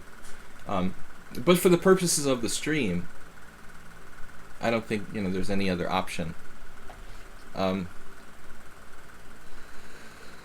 There's no doubt that I should be playing other IMs and GMs, you know, for my own personal improvement. And it might be part of the reason why I drew 8 games in a row at my last tournament against 8 FIDE Masters. You know, I'm kind of used to playing on the stream and playing a lot of players who I'm beating fairly easily. And then you put me up against tougher guys who are capable of playing decent games. You know, if I try to play my routine game like I play here on the stream, it's maybe it's not enough, you know. I've set the bar too low for myself.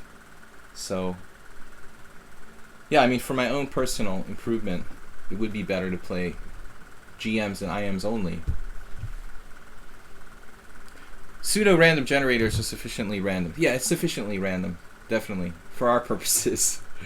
Guys, this is an exact game I played against another guy on my stream yesterday. It's also been played against me before. Again, another variation that I don't really recommend playing this for white. Actually, the whole Smith Morra is sort of like, well, in my experience, playing against guys like Esserman and Lev Milman, White can draw against me if they play the Smith Morra well. You know, it seems like if White plays well, they get a draw.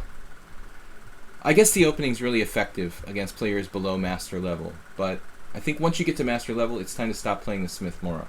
I mean, it's fine, you know, below 2200. Bishop b3 here. This might be a mistake because, like my game yesterday, see bishop e2 and bishop popping back to f3 on this diagonal. I think that's Black's only realistic shot at counterplay, or White, excuse me. White's actually trying to find counterplay at this point. That's what I'm trying to say. So I think the Clash Kid probably doesn't play this on a regular basis. The real experts are like, oh, bishop e2 and I can draw. You know, we had a game yesterday where I actually had to play, I think, rook d1, bishop e7, and then he played bishop e3. And there I played knight c6 because that was what the computer recommended months ago. And then like knight takes c6, b takes c6. I have to wreck my pawn structure to avoid any danger. And White can hold. I think the Smith Morra is like a forced draw if both sides play correctly, probably. But it seems like it's like more practically, like the practical chances are a little bit better for White. And now this moment, I no longer have knight c6 available. My idea was to play... Yeah, my idea was to play bishop e7, actually. I'm having kind of unjustified fears of ghosts here, I think. This is a pretty boring thing to say. What? Minus. Smith Morra is a draw. Well, I mean, it can be a loss for White, too. It depends on how you want to play it. Like, you can lose or you can draw. But Black, in my opinion, probably has slightly better chances. So, the best White can do, I would say, is equalize. And that's why it's not really a good opening for White. If you play on a high enough level, you're going to find the going very tough. You're no longer crushing people, you're no longer mating them. You're actually just groveling for a draw at some level.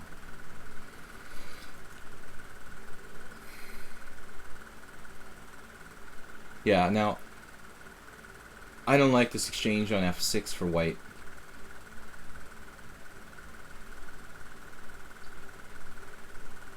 But I was thinking about just taking with a pawn here.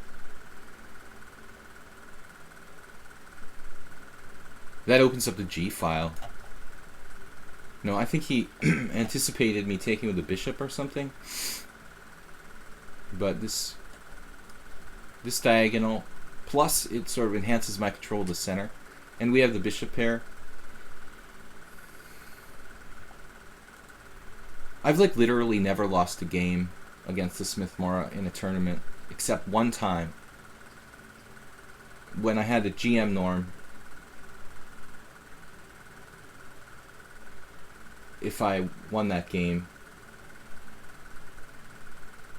against this guy who was in like the basement of a GM tournament I played at the Manhattan Chess Club, Sodin Robovich. He was like a bottom dweller in this event, and then somehow I ended up 1 point short of the GM norm, losing the only game I lost in the, not only a normal Smith Morra, he actually only beat me because he played e4, c5, d4, c takes d, bishop c4. And I didn't really lose because of the opening, but it's just ironic that of all the times I faced the Smith Morra, the only time I ever lost was when a guy played like bishop c4 on move 3.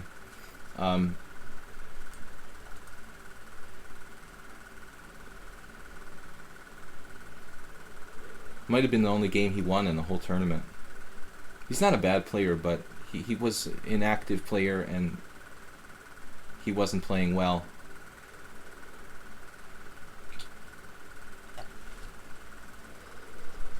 that was a very costly game.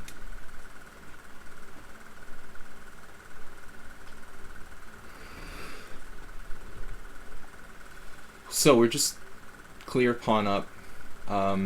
This knight on d8 needs to get in the game though. So we can do pretty much anything. Obviously bishop c5 is pretty nasty.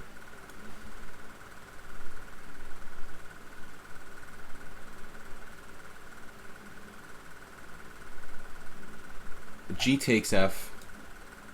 It's a structure I like playing, you know, in the Sicilian against the Trompowsky. If you're a French defense player, you know, you can get this in the Rubinstein variation, for example. Rubinstein himself, like 100 years ago, played a lot of French type positions. Rook d2. Hey, that's a good move.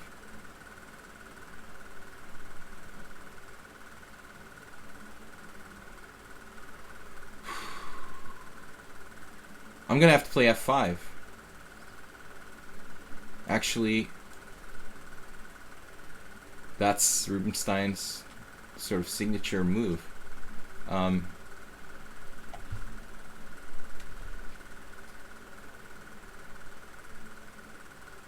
we have a knight on d8. That's life. I have a piece on a bad square, but everything else is good.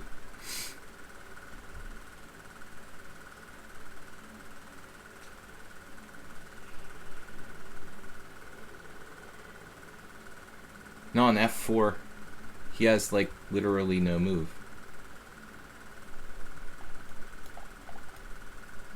Oh no, he has knight f1. Probably better not to play f4 then. The important thing is that we cut out knight e4. That was my main idea. You see, I wanted to play knight c6, but he has this intermezzo knight e4 and knight d6 check. And now he doesn't have that anymore, which is really key. Both knight d4 and knight e5, getting this piece back in the game. You know, f4 wasn't a bad move, but he can defend after f4, knight f1. He defends the g3 square. This is not only a pawn down, but like white is subjected to a very strong attack here.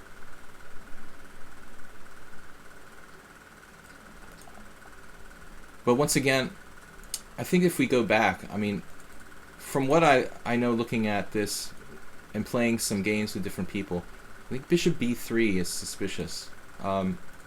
This is definitely a known position.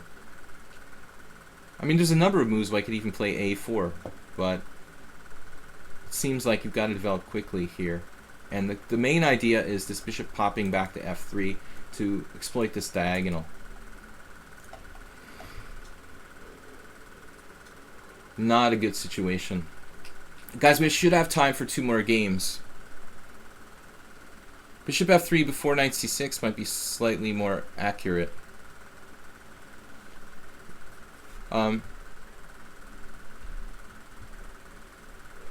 White can win against me. White can win against me, especially if he's like an engine or something. Wow, double fork threat.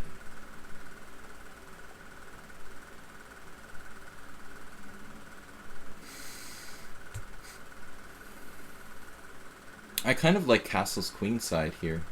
But there could be some problems with like the c file. Although even there,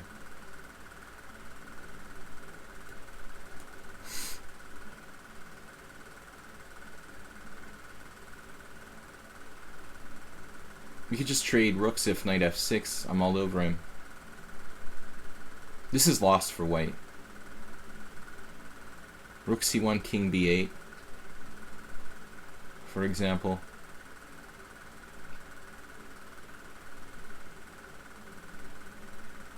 Actually, rook d2 was a bad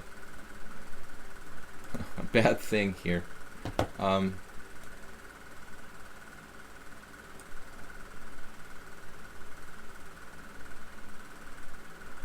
all of his pieces are hanging. So, just a quick glance at the opening. This is known. If you, the problem is if you take Grandmaster games in consideration, or Master games, we only see 3 here. First of all, like, top players don't play the Smith-Morra, and the few that do probably wouldn't play e5 in this position. So we've only got like a few random games. But oddly, I was looking at this yesterday because I had the exact same game yesterday. I've also played bishop e6 in this position, and the jury's out on that, but I think that e6 is more natural. Rook d1. That was my game from yesterday. Rook d1, and then I think Blue Pro was actually saying bishop e2. Well, I don't know. I mean, Rook d1 looks normal to me. And then the dude played knight d7, Van der Werf. Okay, Van der Werf is 24, but I played bishop e7, which looks like a better move in the sense that it's a developing move. Yesterday, I think our opponent did something weird too. Bishop e2 looks like best. And then b5. If bishop f3, we have rook a7.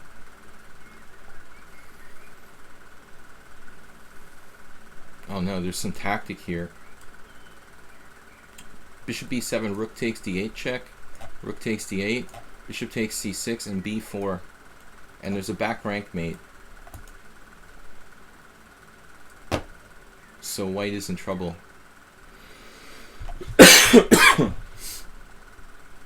Anyway, guys, yeah, interesting stuff to look at. Let's play with cosine a+3. But e5 is not considered to be a real serious try. It's kind of like an amateur blitz move. It is played in other positions, but not that exact position. Cosine. I played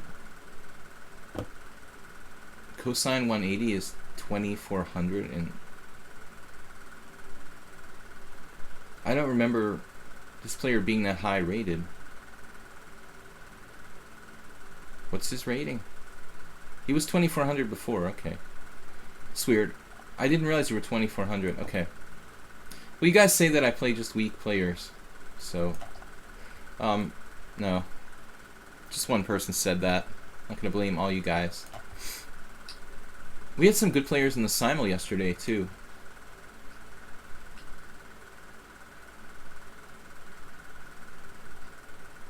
I guess everything goes against the Najdorf. But I know bishop c4 better than other lines. I don't recall, it's been so long since I played with cosine 180. I don't even recall like what lines he plays.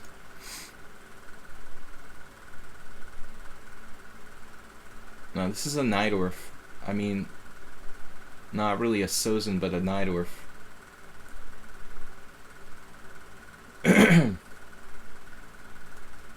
Sorry about the throat noise. I'm suffering with really strange pollen allergies. I live next to the city park, and it's just brutal. I've got all kinds of weird symptoms. So once again, if anybody's seen Igor Novikov lately, tell him hi for me, because this was our last game years ago. We had a nice battle in a theoretical Sozin. He's dropped off the map. How like a 2600 player just disappears, and there's no reference to whether he died or he just suddenly stopped playing chess after playing for 30 years, or what happened. Queen c7 is a very rare order of move ace.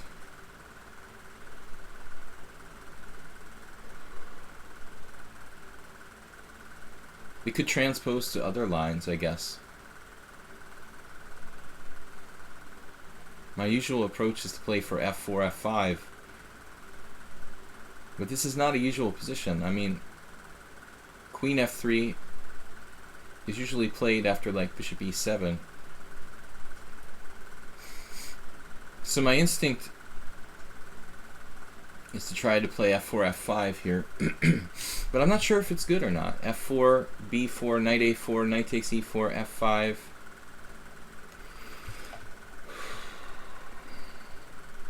It's, I think a little bit like the King's Indian.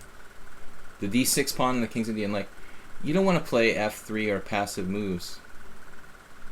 You'd rather not defend this pawn. Although 2 years ago I lost in the Hungarian team championship against a pretty weak IM, Farkas Tibor. In a similar line, the dude just took my e-pawn, and I thought, wow, this is a great, sort of active pawn sacrifice I was doing. But at the end of the day, I just lost. Like, I never had any, sufficient compensation.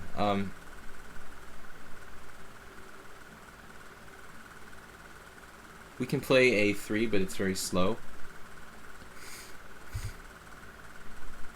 No, f5, e5, knight e2.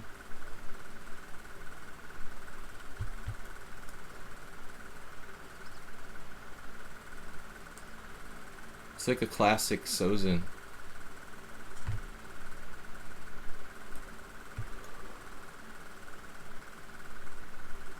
But the move order is kind of funky.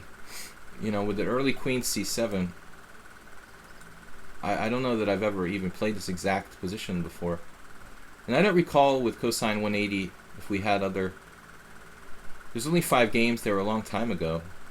Probably if there was an e4 game, we had this Najdorf. But it's too long ago for me to remember.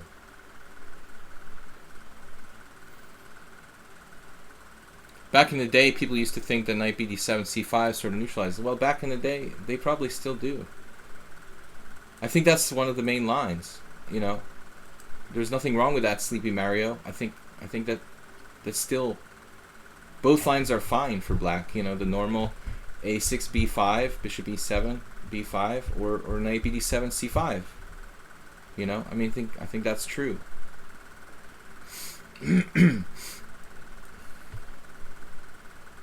Here I'm not really sure what I should do. I have knight d5. He's always got a check. I could play a3 at some point. I can also play knight g3, but then h5 comes in. Maybe there I have bishop g5 at the end of the day. Knight g3, h5, bishop g5. And then he's got queen check and knight g4, which is another possibility. Maybe I just need to do something like knight d5. Knight takes, bishop takes. Queen check, king h1. a3 feels very slow for white.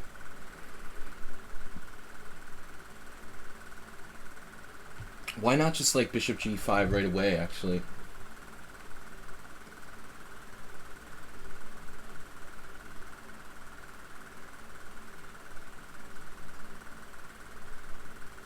He's gonna take. I should have compensation. Then if bishop g5, he can just play knight on bd7 actually.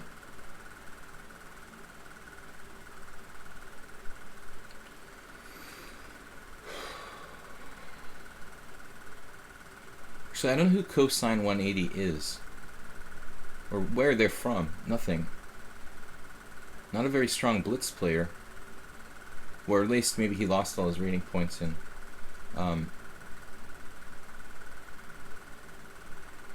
Maybe he's pretty fast for a player with a low blitz rating. Maybe he berserks a lot or something. There's problems here. Bishop e3, knight g4. Maybe that's not good for him. So I could just play bishop e3. Knight g4, queen d2, even knight d5 there. Ooh, it's pretty interesting.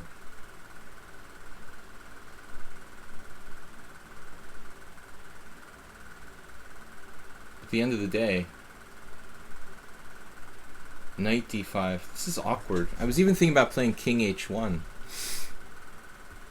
It just looks kind of slow. How much compensation do I have there? Take, bishop d5. Not really enough. Some.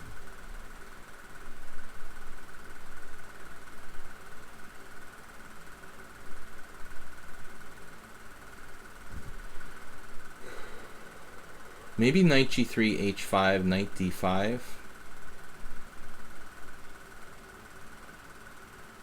Still not really that appealing.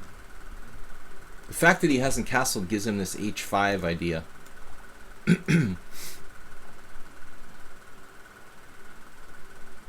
Other moves like queen d3 is just really lame because of knight d7.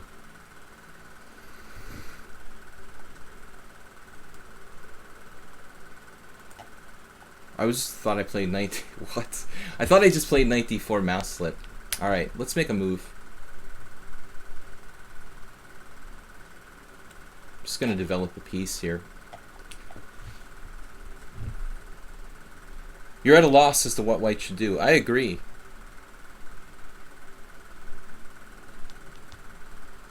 Negative. One man's negative is another man's prophylactic thinking.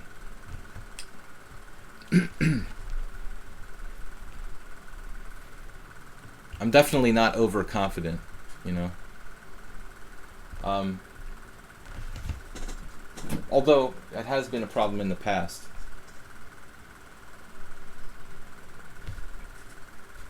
It's just snap moving. Knight d5 now. I don't have much time, to be perfectly honest.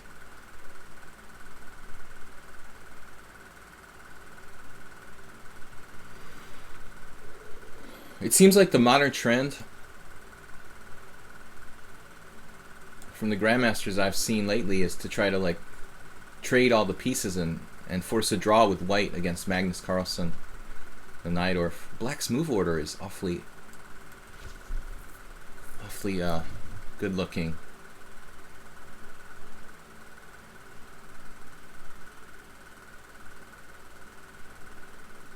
So accurate. Totally accurate battle simulator.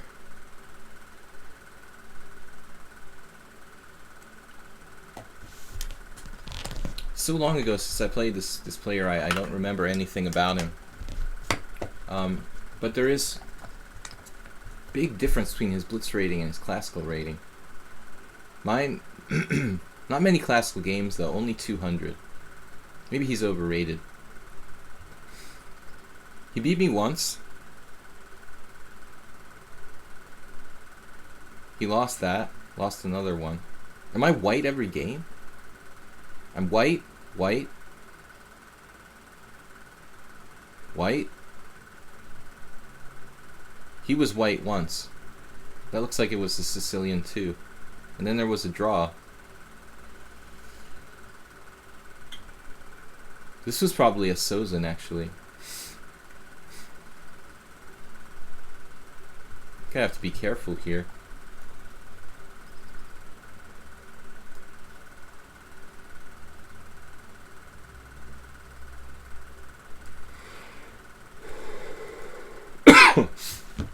I was thinking about knight f6, and then I would play knight c3 as well.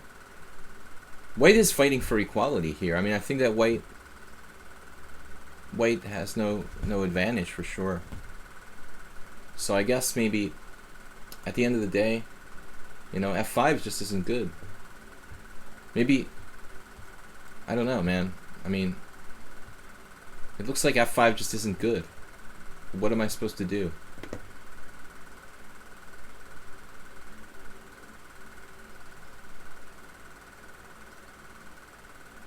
Now I can't play bishop g5. Take bishop g5.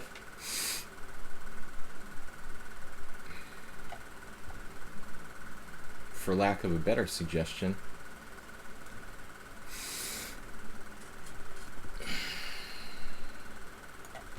I feel like Hu Yifan trying to get a draw against Magnus Carlsen or something.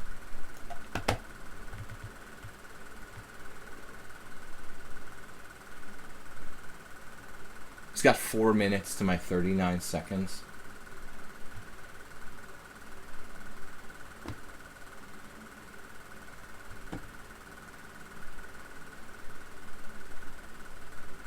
Oh, some interesting variations here.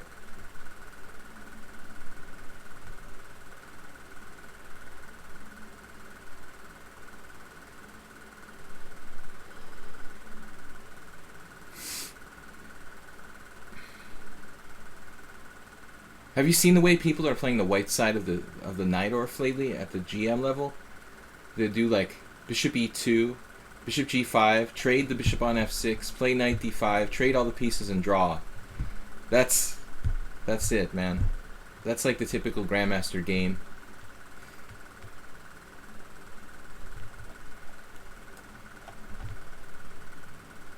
Interesting. Now bishop takes g7 is interesting.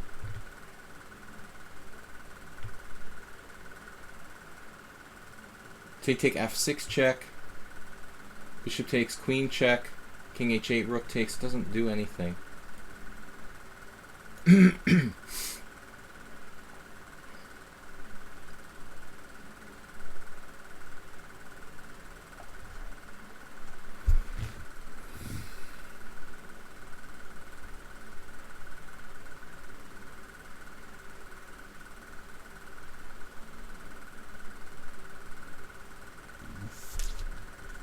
Well, this game is going to take like 8 years. That's why Geary switched to the Najdorf. Every game is a draw. Okay, if you get someone really creative like Grishuk or something, he'll play like knight b3 on move 6 and try to trash you, you know, or now they're doing h4. Now this is another good intermezzo. Again, I'm just like groveling for a draw. What about f6? No time for that. But it's still anybody's game. Both sides have weaknesses here. It's objectively equal.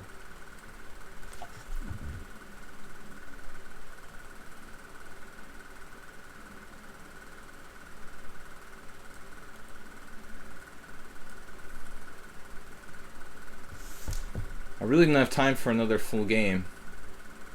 Next is 7-5. f6 takes check. Queen h4.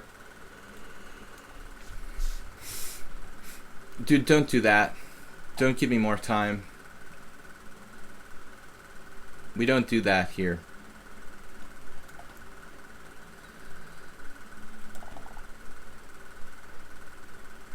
There's already enough time, not enough time to play the other games. I appreciate the sentiment, but it's also kind of like, then if you lose, like gave me more time. What is going on?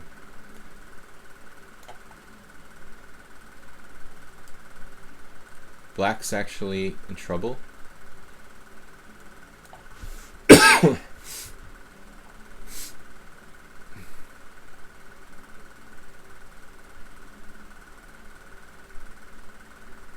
He might find some sort of hyper accurate moves.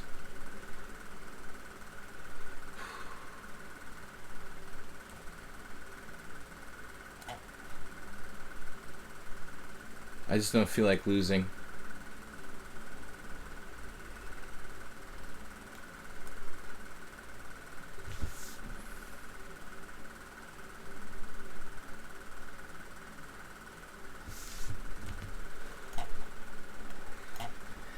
Now I'm worse. Wow. Rook c6 is a bad move. You were like clearly better if you played rook e4. Well, maybe you're still clearly better, I don't know.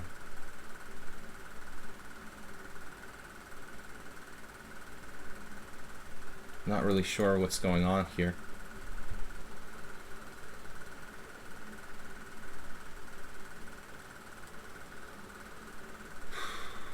still equal, I think.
Now he's clearly got a small upper hand.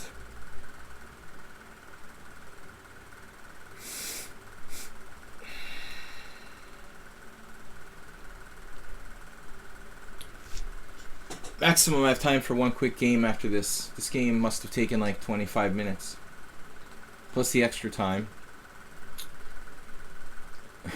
How long was this game? Really, like, maybe the longest game ever.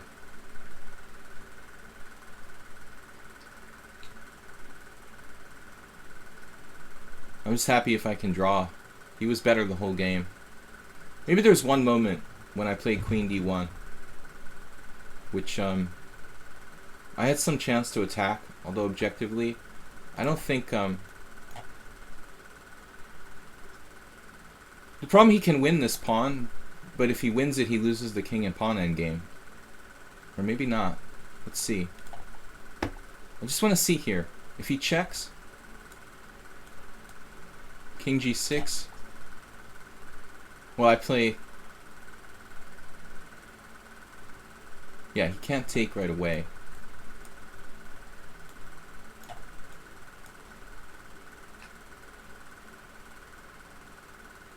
I have to be very, very accurate here.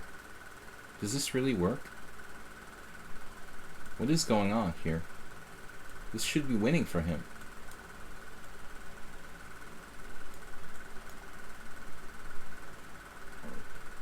I just don't think the engine can see far enough there.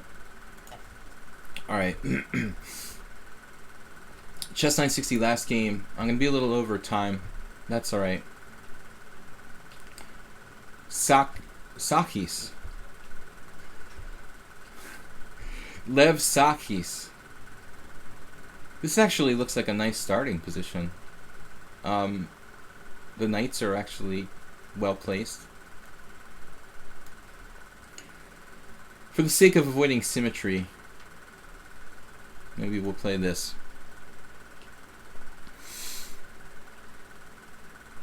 I think at the end, black's still slightly better.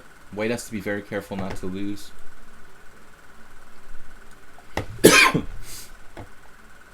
That king and pawn endgame should be lost for white. I don't understand what the computer is talking about there.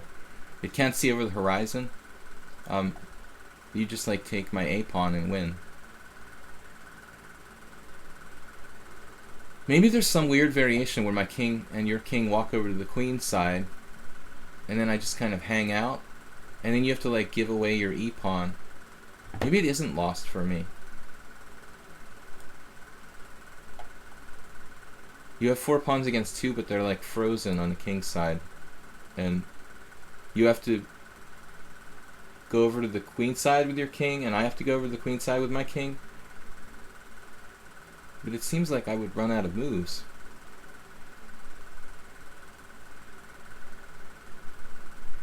But maybe you have to like move your protect to pass pawn at some point, and then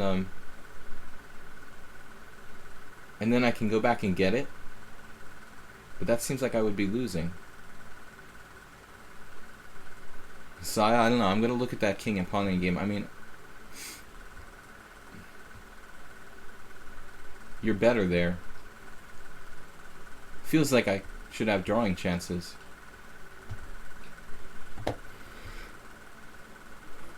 Chess. It's like a closed Sicilian. Just no c5. The closed Sicilian, if he plays c4. This is not a great square for that knight. Maybe he wants knight a5 at some point. In fact, a5 might be a good move for me to just grab space here. Am I playing on his side of the board in this position?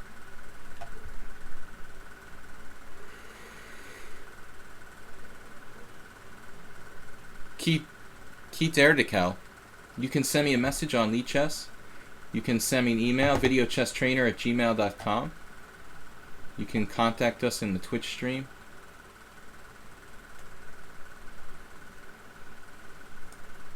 It's a big move, one square. Guys, check out my YouTube channel, Video Chess Training on YouTube. You can also email me, videochesstrainer@gmail.com. Keith Erdical was just asking how you can contact us. My rook on g8 is not relevant. Just right now. Got a bad knight. I'm not sure about my decision to play a5, but actually I think it's alright.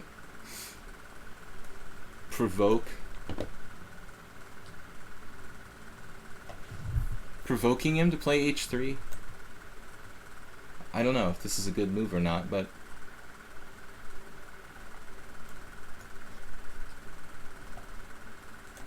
this is also a badly placed piece. And now we can take. That's a tough one. His knight is so bad, and the doubled pawns don't look all that bad for white. Excuse me. F5 is also double-edged because it would open up his bishop on h1. So I think I'm going to just hang out here and not commit. You know, I don't really like this. Giving up my active bishop for that somewhat crappy knight. And now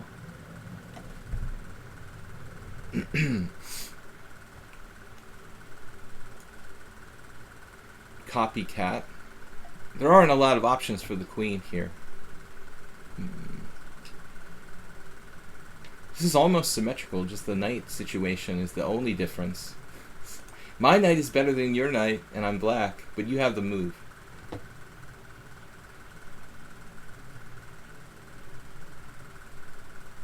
Yeah, I was thinking of doing the same thing. I agree with that. Castling kingside is definitely safer for both sides in this position.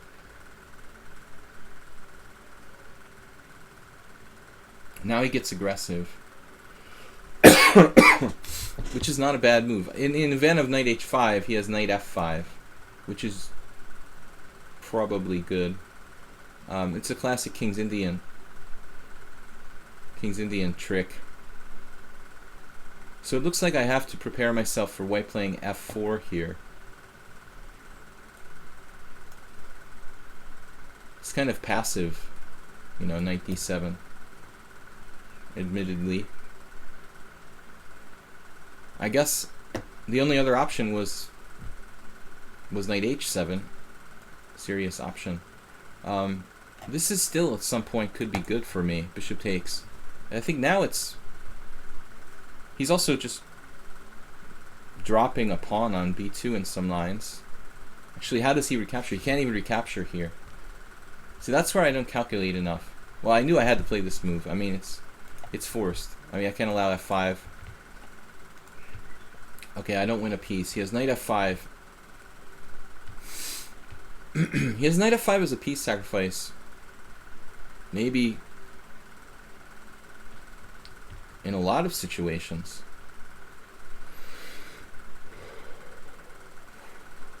G5, knight f5, I'm in trouble. I'd be on the worst side of a draw there.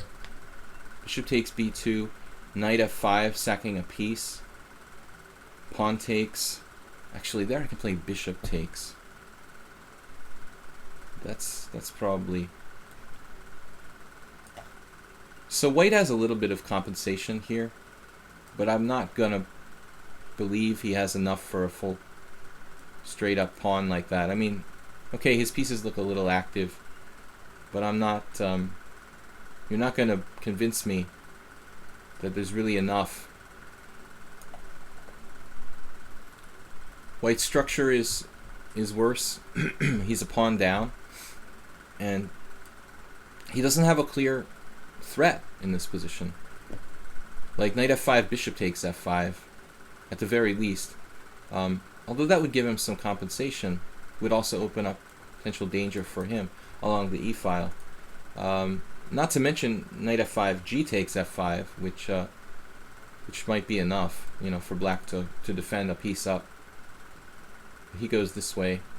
That's a second pawn. So I don't really have another option. And I think this is unsound for white. We also have good outposts like c5 and e5 for the other knight. Queen f2, knight at knight e6. Queen c4.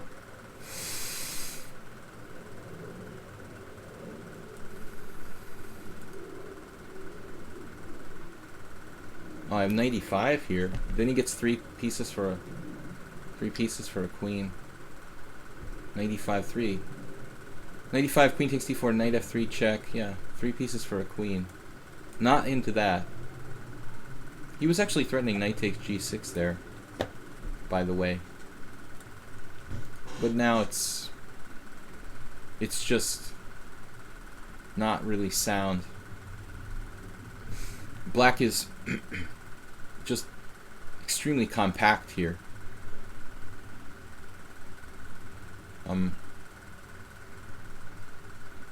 Although I lessened my control of f6 by playing this move. Maybe we go knight g5. Kind of sticking that piece there as a defender. No, I mean, I don't think that white can have enough compensation here. 2 pawns down.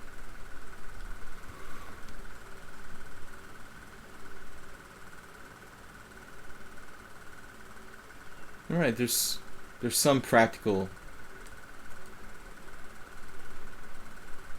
sort of compensation for white. It's, you know, if you look at my game against World Loser from earlier today, I was down 2 pawns and had some pressure, you know. The same thing's going on here.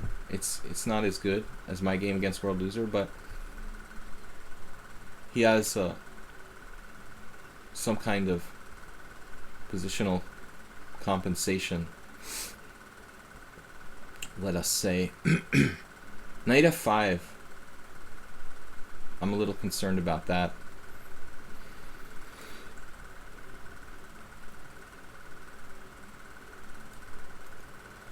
The main problem is that it's hard for me to create a passed pawn.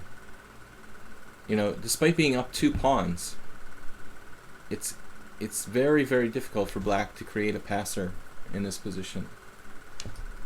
And the knight on h4 is creating all these weird threats with knight f5. Shouldn't objectively be quite enough, though.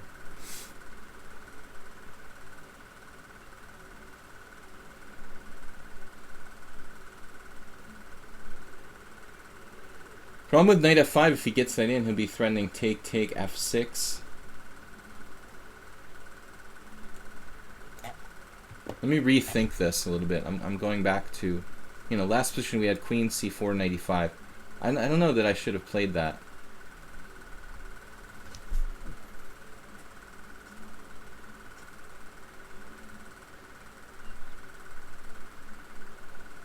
No, good. Okay, now he's going the wrong way. King h7 just makes things worse for me. Maybe bishop e5. Just dropping my h6 pawn to take the one on h4. Actually seems kind of weird, actually.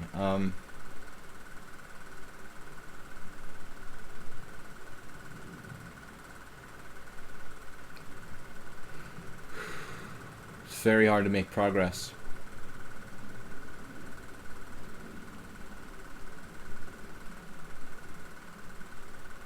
Bishop e5 seems strange and materialistic. I've got problems with my c7 pawn. Yeah, I'm going to repeat one more time. I still think this was okay. I need to find a better move here.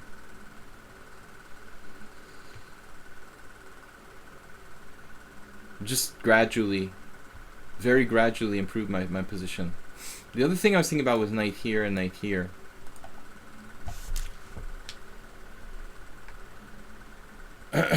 What's that? Just downloaded what?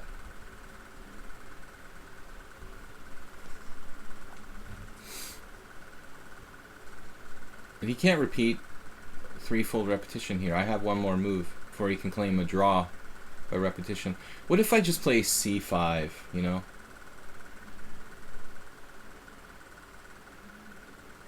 Bishop there. Okay, he definitely has some compensation, but I'm going to try to use the d4 square. It's not really pretty. Seems to be very strong positionally for his rating.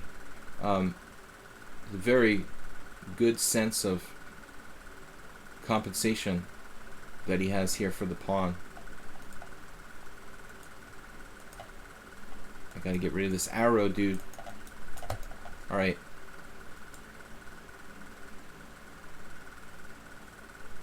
The way he's coordinated is excellent, you know. It's bishop now, knight g2. Knight g2 is strange. Looks like a concrete mistake. Still, knight g, he has king h2. I don't have anything clear there.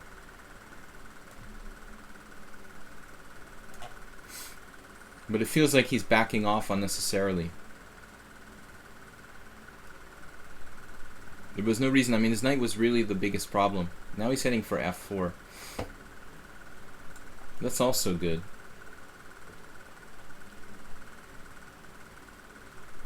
Two pawns is two pawns. If you were just one pawn down, I would say white had absolutely enough compensation.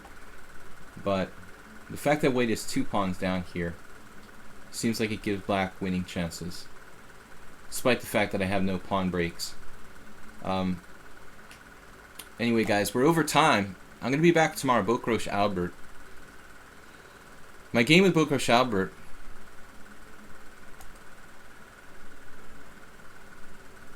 I was just like winning.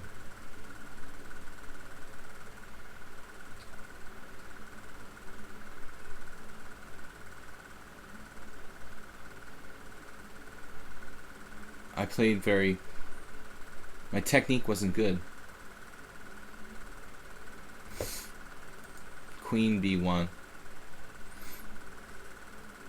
I think now it's time for king h7 at some point. What a patient player white is here, and very positional. I don't even know what I'm supposed to play now. We have knight f3 check in some lines.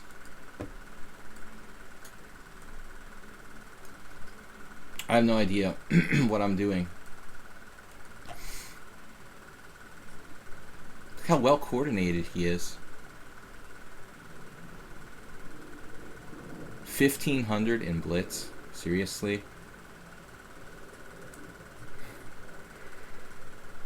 He's still got compensation for his sacrificed two pawns. In fact, I might be losing material. No, knight d5, queen d8 I have to play, which is really awkward. White has massive compensation.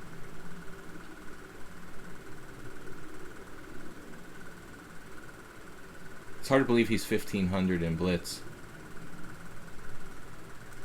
This is like only move that doesn't lose material. Literally. I might have to play f5.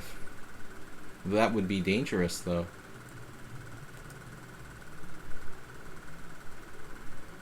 Good thing it's not a rated game. I'm not sure I'm going to win this.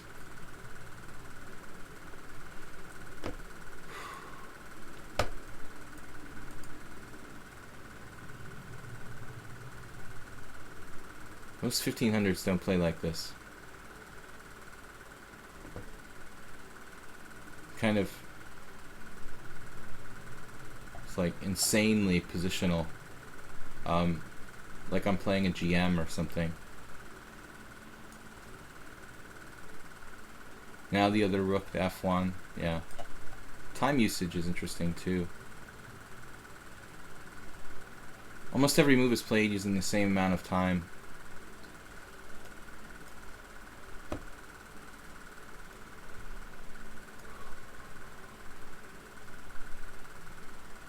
Yes, total compensation for material.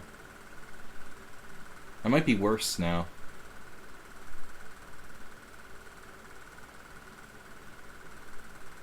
That move, though, I don't see why it's necessary. I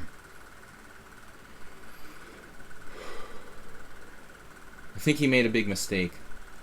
I think his first clear mistake. I mean, okay, sacking the 2 pawns was kind of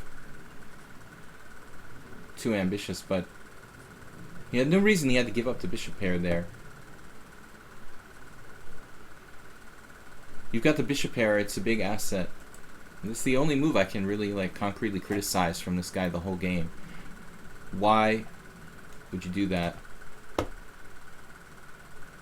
Why play bishop takes d4? I wasn't even threatening anything. And your bishop pair is your big game-changing asset here. And that's kind of nasty. I can't give him that pawn. Played a really tremendous game for his rating.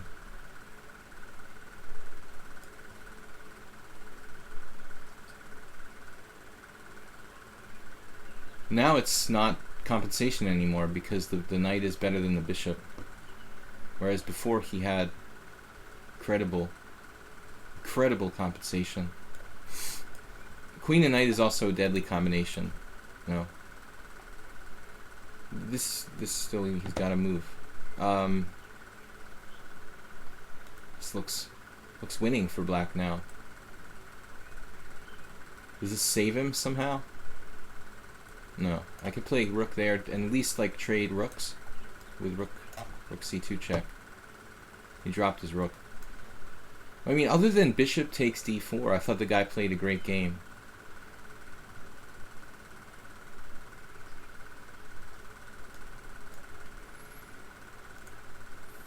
I just want to see just how much compensation he had here. We go to this position. He's 1 pawn down. 2 pawns down. And maybe I messed up here. I would have avoided a lot of trouble if I played bishop takes d4 instead of knight takes d4, forcing an exchange of bishops. So that was a very bad move.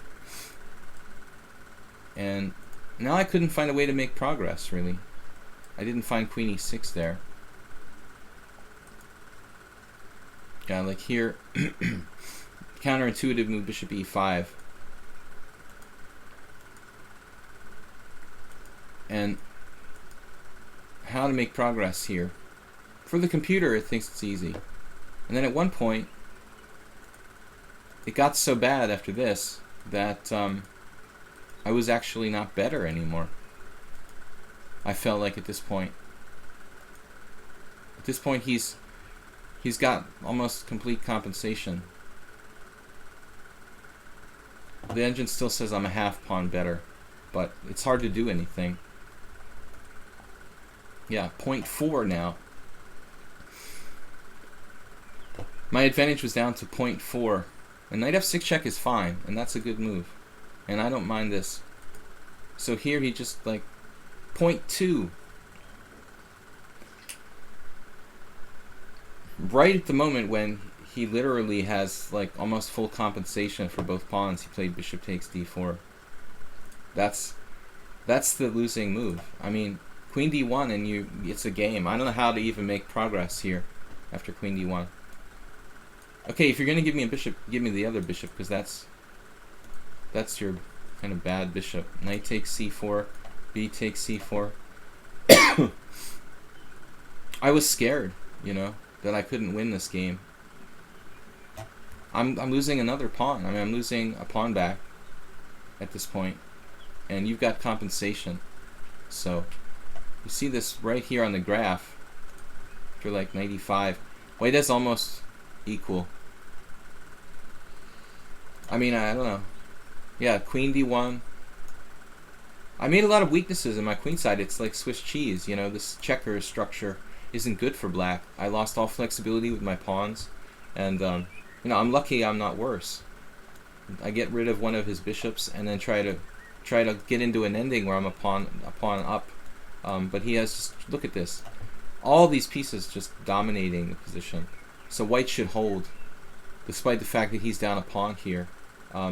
His pieces are just active and my pieces are passive. So that's probably a draw with best play. Anyway, guys, that's it for today. We'll be back tomorrow. Tomorrow's Normal Blitz and Classical Chess. Again, check out my YouTube channel, Video Chess Training on YouTube. Thanks to Blue Crow for moderating our stream today, and thanks to all you guys for playing. Please support the stream with donations via PayPal if you can afford it. Here on the Twitch page, you can click on the link, or on my YouTube channel. Even a small donation of like $5 or $10 a year goes a long way to help me, to be able to do this rather than working at the post office or something, So help me to be a chess streamer rather than a postal worker, and we'll see you guys tomorrow. Bye-bye.